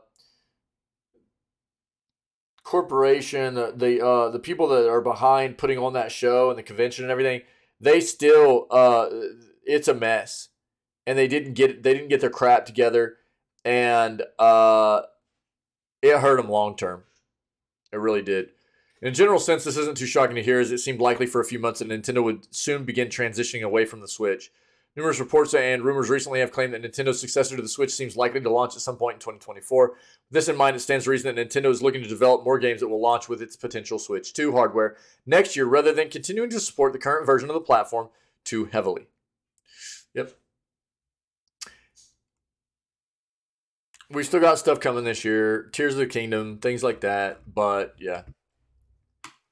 Hollow Knight, Silksong developer files, this is Team Cherry. That's the developer. Files mysterious trademarks for Fearless Fox.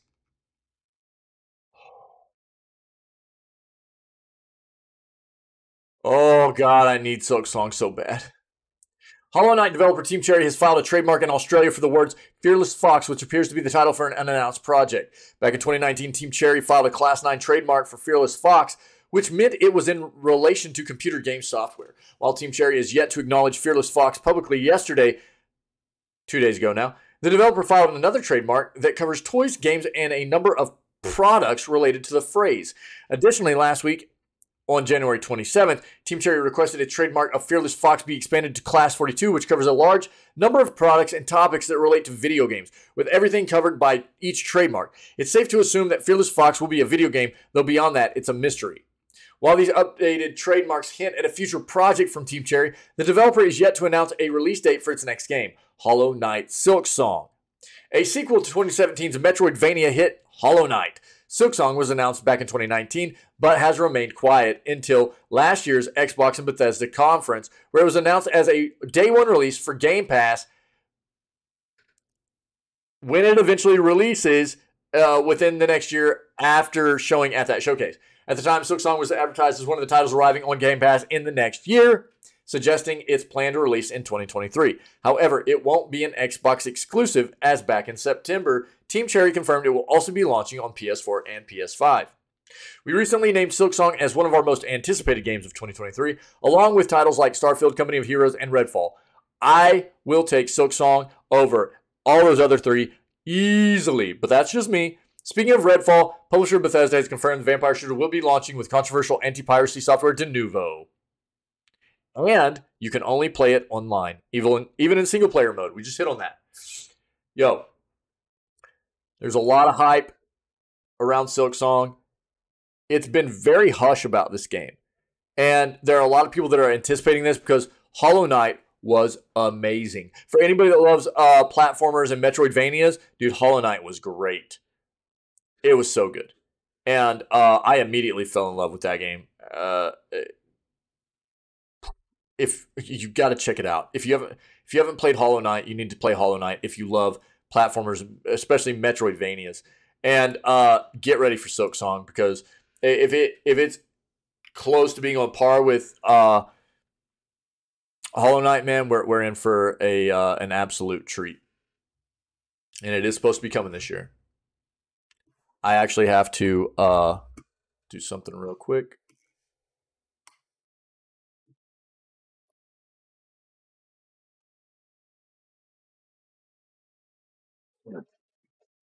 There we go.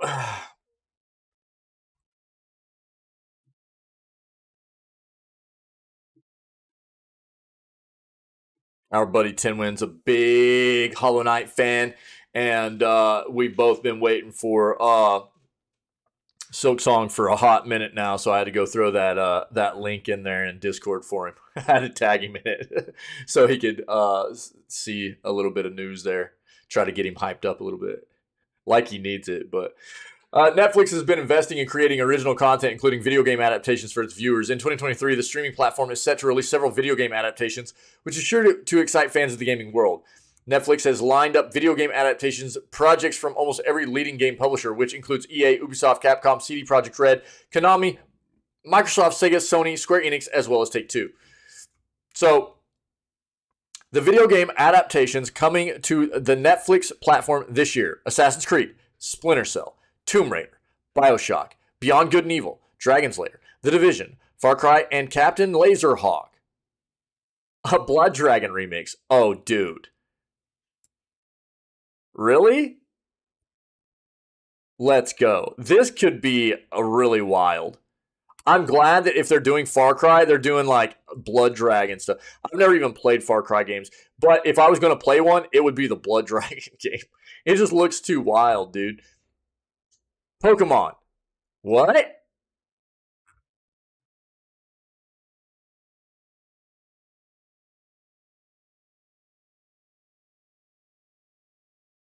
Just like a new Pokemon series or something? Horizon Zero Dawn, Exploding Kittens, and Gears of War. Okay. Well, we know who's not going to be in that Pokemon series, right? Ash and Pikachu. I mean, what? I mean, is this just like a new animated series? Is this what they've been talking about? Is like the new animated series? Because we knew that a new animated series was coming out, and it wasn't going to have Ash and Pikachu in it anymore. They killed off Ash and Pikachu, by the way.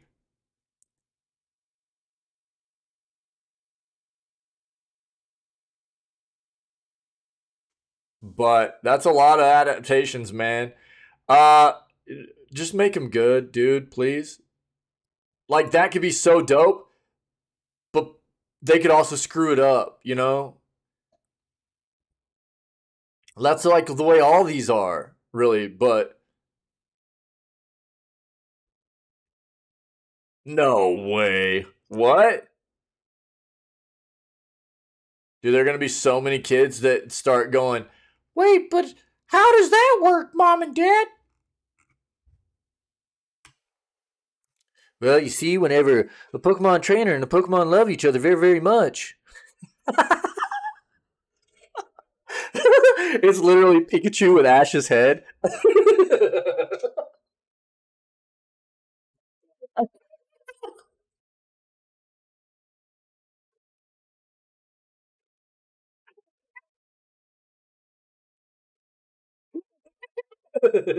Oh my god, dude. Still trying to figure out how do they stay 10 years old for 20 years. Yeah, I know, dude. Well, I mean, that's like so many, like The Simpsons, dude. You know what I mean? Like Bart and Lisa. You know what I mean? And Maggie. Bro, how long did that series run? You know what I mean? And those kids never got, I mean, they had some like episodes where it showed them being older and stuff, but you know, there are a lot of cartoons that fit that bill. It's like Stewie too, and like the Family Guy series, like any cartoon series that's last, or like South Park, dude. Those kids never got. South Park's been running forever, bro. Stan and Kyle and Cartman, dude. They never got older, dude. They're always the same age, man. But I don't know. It works. It's whatever. Here we go, man. Popular video game introduces trans-inclusive character traits like sex change surgery scars. Uh, Popular video game franchise is stirring controversy for its latest update, which includes transgender character options like binders, shapewear, and top surgery scars. Announced on Tuesday, the new content patch for The Sims 4 has supporters celebrating the addition of more inclusive options to the game, while critics were quick to criticize the changes made to a franchise that has been marketed to children as young as 13 years old. Game maker Electronic Arts and The Sims developer Maxis detail the upcoming changes to the game in a patch notes release. The release says that the upcoming changes are purely visual and don't add new gameplay. When listing the new character options and cosmetics, the release devotes a whole section to what it calls a top surgery scar. Top surgery is also sometimes called masculinizing chest surgery and is the removal of breast tissue from transgender men or non-binary people who wish to shed their feminine chests to more closely align with their desired gender, according to the Mayo Clinic. All players can find a body scars category with an option for teen and older male Sims, masculine or of feminine frame. I think it's masculine or feminine frame, to add a top surgery scar to their Sims. The new patch notes read. Many critics, including prominent conservative social media accounts, lamented the changes. Former Trump advisor Stephen Miller called the update atrocious, and conservative Twitter personality Ian Miles Chong said, God, this sucks, in reaction to the news. Conservative watchdog Twitter account Libs of TikTok shared screenshots of the game's update, pointing out that the game is advertised for ages 12 plus, and that the new update has the option to make a team character non-binary or transgender by giving them double mastectomy scars and chest binders. While critics lamented and bemoaned the changes, supporters and advocates celebrated the news. Gaming website Kotaku called the added trans-inclusive options all extremely good stuff, dude. Even fellow game maker and popular Microsoft console Xbox chimed in with praise, saying, "Vadish, we love it." The word Vadish means thank you in the Sims made-up language of Simlish that exists within the game. Others praised some additional character options with new updates promoted, including medical devices like hearing aids and even infants. The Sims has already updated its game with more inclusive options, such as the addition of alternate pronouns in May of 2022. The game is rated T for teen by the Entertainment Software Ratings Board, which means it is generally suitable for ages 13 and up. Common Sense Media reviews suggest the game is suitable for children aged 10 or older. EA's The Sims franchise is a series of life simulation games and is one of the best-selling game franchises of all time. So far, the franchise has sold nearly 200 million copies of its games worldwide, according to VGSales.com. The first Sims game was released in February of 2000. Let me start by going back to what Ferret said. Like, just play a Tamagotchi. Dude, I played The Sims way back in the day, and I remember it being fun. Like, way back when it first came out. You know what I mean? So, and, you know, to each their own, dude. It's not a game that appeals to me. But we have community members that play this game, that play The Sims, and they love it. And you know, as far as that goes, if people have fun playing a game, whatever game that may be, then, you know, that's what gaming should be about. And, you know, so I'm not going to. It's just the same thing as like Fortnite. Fortnite doesn't appeal to me. I finally tried it out here recently. It's still, even after playing the game, I don't care to dive back into it. But I appreciate the fact that other people have fun playing that game. It's just not for me. You know what I mean? And that's what gaming should be about. We should just, you know, try to focus on the fact that there are people that are going to enjoy certain games. And while it might not be for us, they're having fun with it. And that's what ultimately video games should be about. You know what I mean? So I know you were just kind of trolling out a little bit and stuff. And dude, we do that a lot here and we have fun. But I just want to make sure everybody understands where, you know, my sentiments lie as far as gaming is concerned. I love the gaming industry. I'm very passionate about gaming. We're human. Let's segue into what this article is actually about. Us being humans means that we're different, right? All of us are unique and we're different, and that's okay. That's all right. We have different interests. We have different personalities, and just like there are different games that appeal to us in our different kinds of personalities, we're all different individual people, and we should celebrate our differences instead of hating on each other for differences. This community is all about inclusiveness, celebrating each other for who we are, harboring a safe community, and not discriminating against people for differences, whatever the case may be, not being toxic, being wholesome and loving, and supporting each other as long as you're a good person, being void of hate. You know what I mean? And I'm glad to see this kind of thing. I think that what people need to try to do is understand. Yo, it's random mode time, by the way. Just because somebody else is different from you doesn't mean it's wrong. And it also doesn't mean that you have to be the same as them.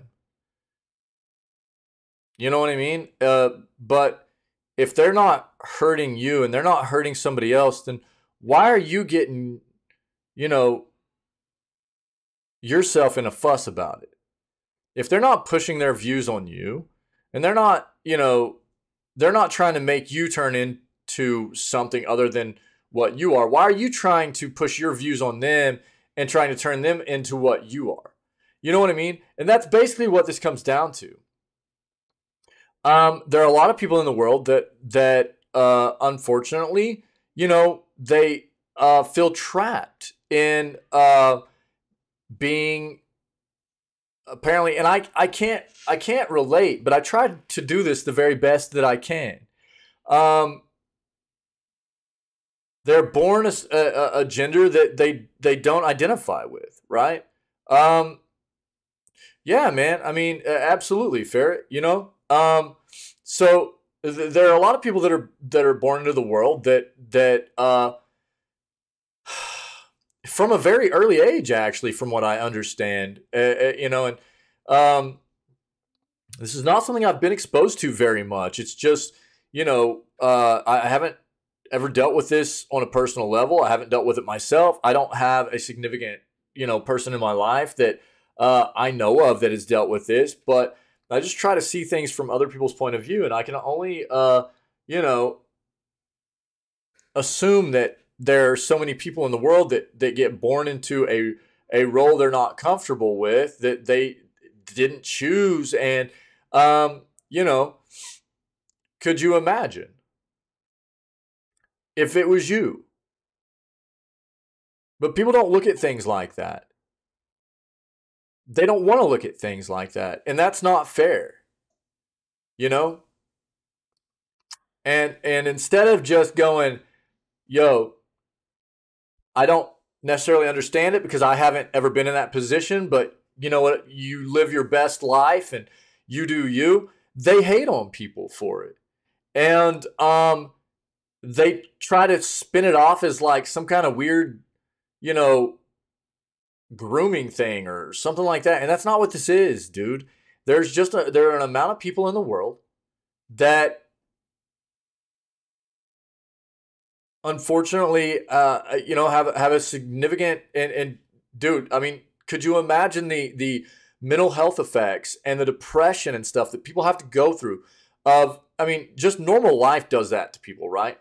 But then having to go through life being born into an identity that you don't like, gender wise, that you can't do anything about. You didn't choose this, and you don't. It doesn't flow with who you feel like you are. You know what I mean?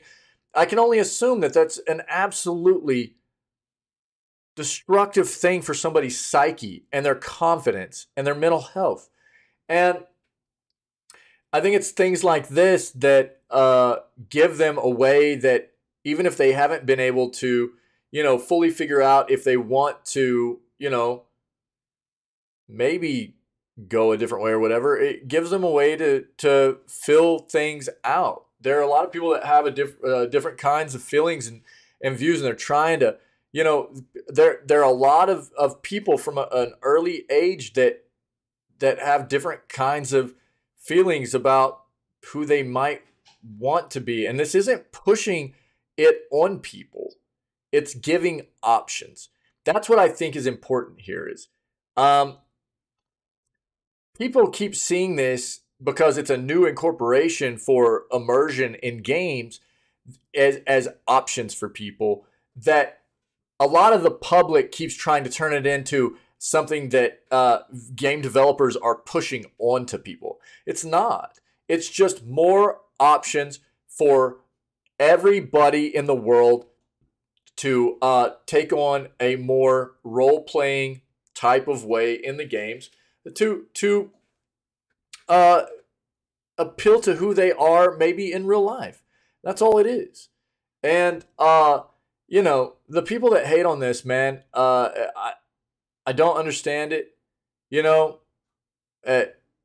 need to really try to chill out, open their minds, be a bit more empathetic to the fact that there are people in the world that struggle with identity stuff and issues of being born into a situation that they didn't choose, and they're not trying to push their views on other people, man.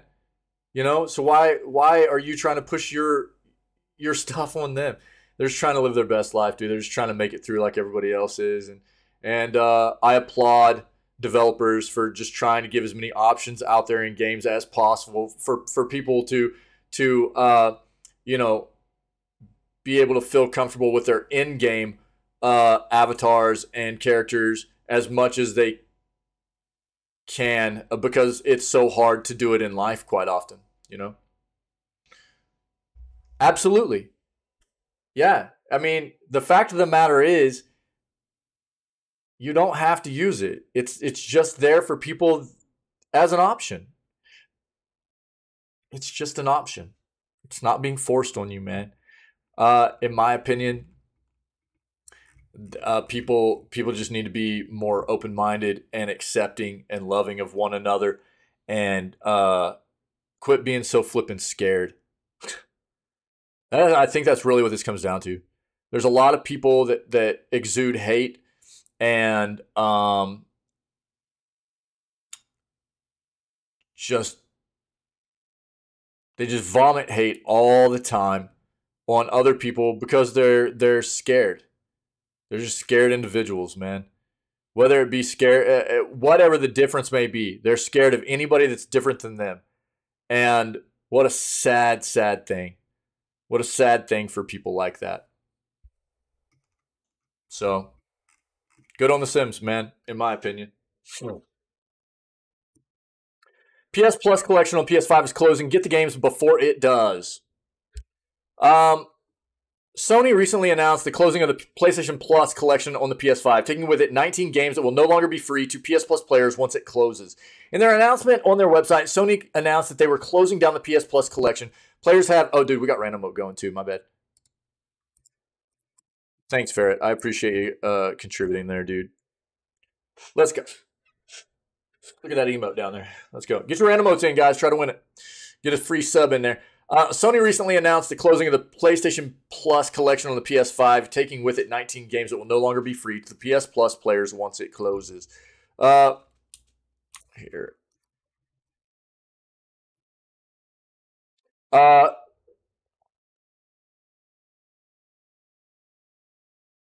Are you serious, Ferret?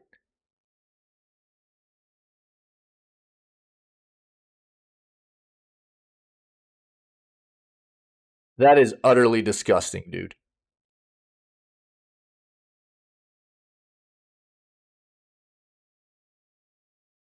Gross. Nice, Wick. That is absolutely disgusting, dude.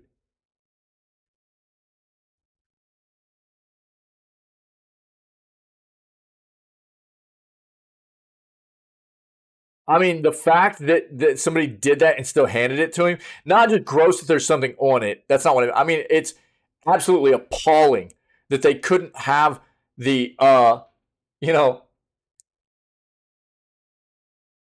at least it's going to be like, yo, dude, we're really sorry. We had this ready for you. Old Bobby John spilled his flipping coffee on it, bro. We're going to get you a new one, though, okay? This is what it looked like. We're going to get you a new one, though. They were just like, here you go, dude. Wow. Right. People suck, dude. In their announcement on their website, Sony announced they were closing down the PS Plus collection. Players have until May 9th, 2023 to enjoy its benefits. After that, players will no longer be able to play the games from the service. Of course, you can buy the games on the PS Plus collection from the PlayStation Store. However, with 19 games on that list, it might be better to just subscribe to PS Plus and get the games before they're gone. Yes, as long as you subscribe to PS Plus and add these games to your library, you will still be able to play them. Of course, you will need to subscribe, but that's better than buying the 19 games themselves. Sorry, I'm a little bit stopped up today, guys.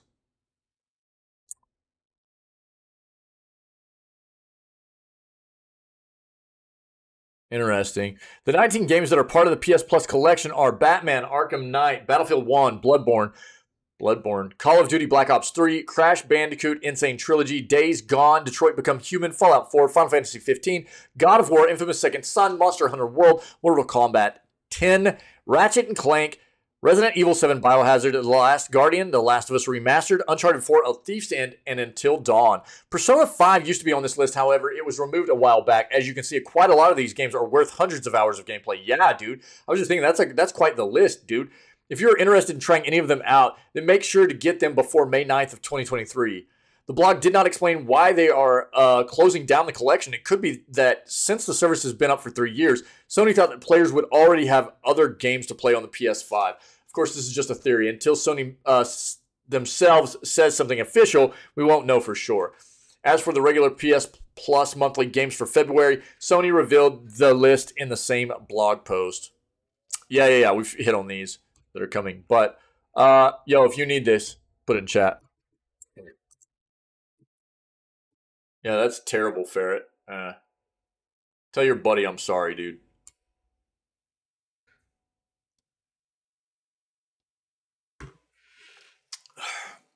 PSA, claim the PS5's amazing PS Plus collection before it disappears. PS Plus collection include... Yeah. Bro, wait, what? Dog, we got the same article twice. Same thing. Here, if you want another article about it, check it out. How did I pull this up twice, dude? Hackers use new icebreaker malware to breach gaming companies. Check this noise out. Shut up, bleeping computer. Hackers have been targeting online gaming and gambling companies with what appears to be a previously unseen backdoor that researchers have named Icebreaker. The compromise method relies on tricking customer service agents into opening malicious screenshots the threat actor sends under the guise of a user facing a problem. Such attacks have been happening since at least September of 2022. The group behind them remains unknown, with indistinct clues pointing to their origin. Researchers at incident response firm Security Joe's believes that the Icebreaker backdoor is the work of a new advanced threat actor that uses a very specific social engineering technique, which could lead to a more clear picture of who they are. After analyzing the data from an incident in September, Security Joe's was able to respond to 3 other attacks before the hackers could compromise their targets. The researchers say that the only public evidence of the Icebreaker threat actor they could find was a tweet from Malware Hunter team in October. Tricking customer service. To deliver the backdoor, the threat actor contacts the customer support of the target company pretending to be a user having problems logging in or registering for the online service. The hackers convince the support agent to download an image that describes the problem better than they can explain. The researchers say that the image is typically hosted on a fake website that impersonates a legitimate service, although they also saw it delivered from a Dropbox storage. God, please stop doing that. Threat actor starts conversation. Malicious link sent. Customer service agent downloads and executes the file. Malicious server is contacted to fetch the payload. Server provides the corresponding payload. Goes back to the customer service. Backdoor is executed and the system is registered into the botnet. Access is granted to the threat actor. Yikers. Security Joe says the dialogues examined between the threat actor and the support agents indicate that Icebreaker isn't native English speakers and purposefully asked to speak with Spanish-speaking agents. However, they were seen speaking other languages too. Yeah, Ferret. Yeah, dude. Yeah, it's look, man. This is the war, right? This is the cyber war. There are a lot of different types of cyber warfare, but there are a lot of smart people out there that are malicious, and they're always finding new ways to go about getting what they want. And this is just a prime example of it, man. The links delivered this way lead to a zip archive containing malicious a LNK file that fetches the Icebreaker backdoor, or a Visual Basic script that downloads the Houdini rat that's been active since at least 2013. As seen in the image below, the icon for the Windows shortcut file has been changed to make it look innocuous. The shortcut contains a command to download an MSI payload from the attack server, install it with no user interaction, and run it with no user interface. Oh, baby. Java... Quit, bleeping computer! Security Joe's researchers say that the downloaded malware is a highly complex compiled JavaScript file that can discover running processes, steal passwords, cookies, and files, open a proxy tunnel for the attacker, as well as run scripts retrieved from the attacker's server. Oh, god dang, dude. It was rough. The malicious link is the LNK, is the main first stage payload delivering the Icebreaker malware, while the VBS file is used as a backup in case the customer support operator is unable to run the shortcut. The malicious shortcut file poses as a JPEG image and has this extension modified accordingly. The MSI payload it downloads has a very low detection rate on VirusTotal, returning only 4 positives out of 60 scanned. Not only, dude, is this a pretty elaborate scheme, but antivirus scans are not catching this stuff right now.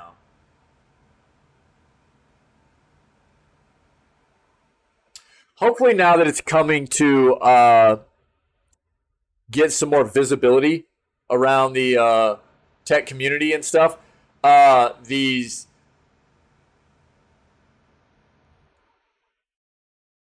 databases for antiviruses and stuff, they're going to start getting more of these files thrown in. They'll get scans updated, things like that, to be catching it more appropriately, hopefully. This is the way this goes, though. It's very cyclical. When things initially come out, they don't know about them. Somebody will end up catching it, reporting it. Antivirus, security suites get updated to account for it, and then start that cycle over. You know what I mean? It's hard to be proactive. It's hard to be proactive. I mean, the security people in the tech industry, they do their very best. Yeah, it's constant cat and mouse. Yeah, they do their very best. And there are a lot of great white hat people out there that and gray hat, that do their very best at trying to get ahead of the game and keep industries safe and companies safe. But dude, you just can't always account for everything. There's a lot of smart, malicious hackers out there, dude. There's a lot of really, really intelligent people out there that are always trying to find a way. And they do. And that's what it results in. The cat and mouse game. Security Joe says this is a C++ 64-bit executable with an unusual overlay, keeping a portion of the data appended to the end of the file. The analysts believe this is a way to hide additional resources from security products. Oh, for real, Tinwin? Oh, that's sick. Thanks, dude. Thanks.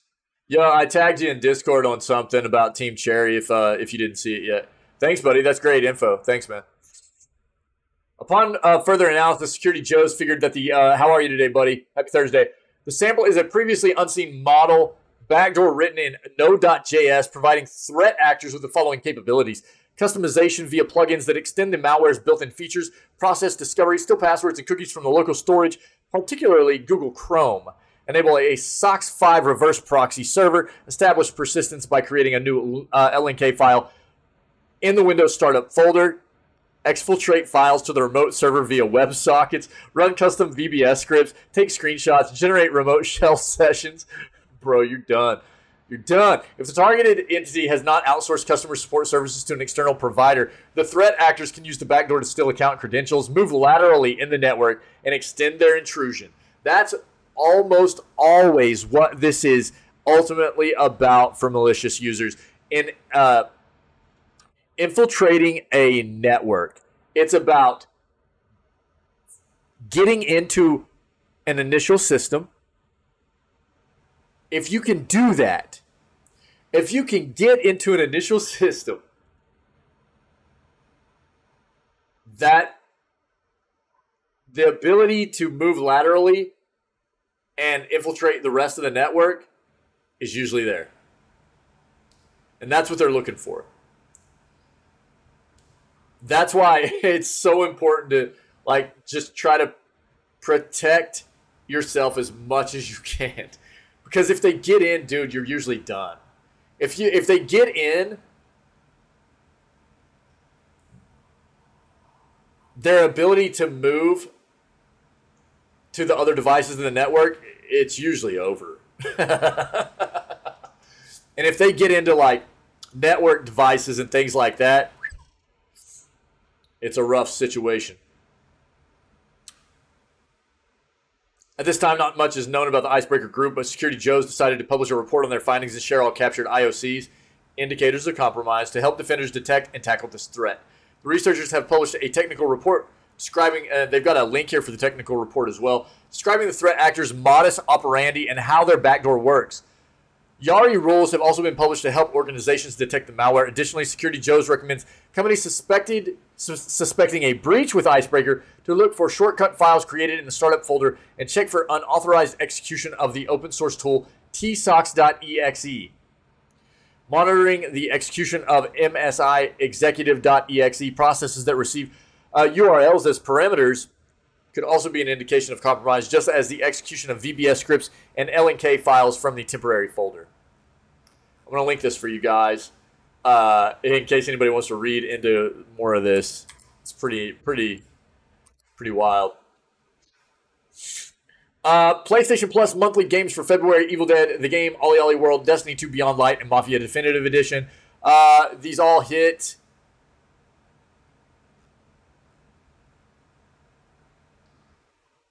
All 4 titles will be available to PlayStation Plus Essential, Extra, and Premium members starting Tuesday, February 7th.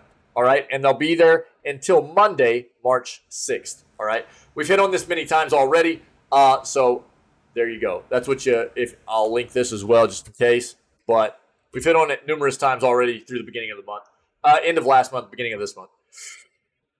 Last article I have, guys. If you have anything else to add, let me know in chat, and we'll discuss before we move on to. I'm not doing gaming content today. I'm gonna work on some other stuff today. I just need to take a day to work on some stuff, get caught up on some stuff, and but before we end the stream, we will take some time to hang out and talk about what we're going to play for the next 4 days, roughly, before we start Hogwarts Legacy. Okay, so. This is my last article, though. If you have anything else to add, talk to me, and then we'll discuss it before we move on to that stuff, all right? Evil Dead, the game, launches Splatter Royale mode this week. Last Deadite standing. Load up your boomstick and oil your chainsaw arm, as developer Saber Interactive has announced it's getting ready to launch an all-new gore-filled endeavor for its sloshy scrapper Evil Dead, the game. The Splatter Royale mode will be launching on all platforms as soon as this Thursday, February 2nd. Splatter Royale, as you might have guessed from the moniker, is Evil Dead's unique take on the last-person standing Battle Royale genre, enjoyed and popularized by such titles as Fortnite, PUBG, and Call of Duty Warzone. In the case of Ash Williams and his wild-eyed, tool-toting pals, Splatter Royale will see up to 40 players come together to throw down in a hyper-violent, center-takes-all massacre. Are you ready to spray the walls and wipe floors with your enemy's blood? Splatter Royale is imminent. On February 2nd, battle up to 40 Deadites in an all-new bonus game mode to see who will be the last demon standing. Saber Interactive has not offered up much information about this new mode at the time of writing, but one can assume that Splatter Royale will allow players to choose from a selection of Evil Dead, the game's varied roster of survivors, before fighting it out tooth, nail, and shovel in a bloodthirsty effort to be the mightiest Deadite slayer of them all. I got Mia. Once Saber Interactive fully lifts the lid on Splatter Royale, we'll be sure to give you a heads up on all of the head-cleaving details. Evil Dead the game is available now on PlayStation, PC, and Xbox platforms. And it's coming to Xbox Live, yeah, as well, I think. Like, or Game Pass, I mean. Is it on Game Pass?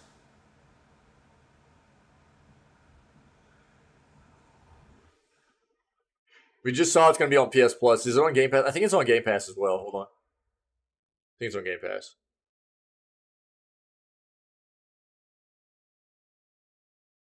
Am I tripping? Why did I think I saw it on here? I don't know.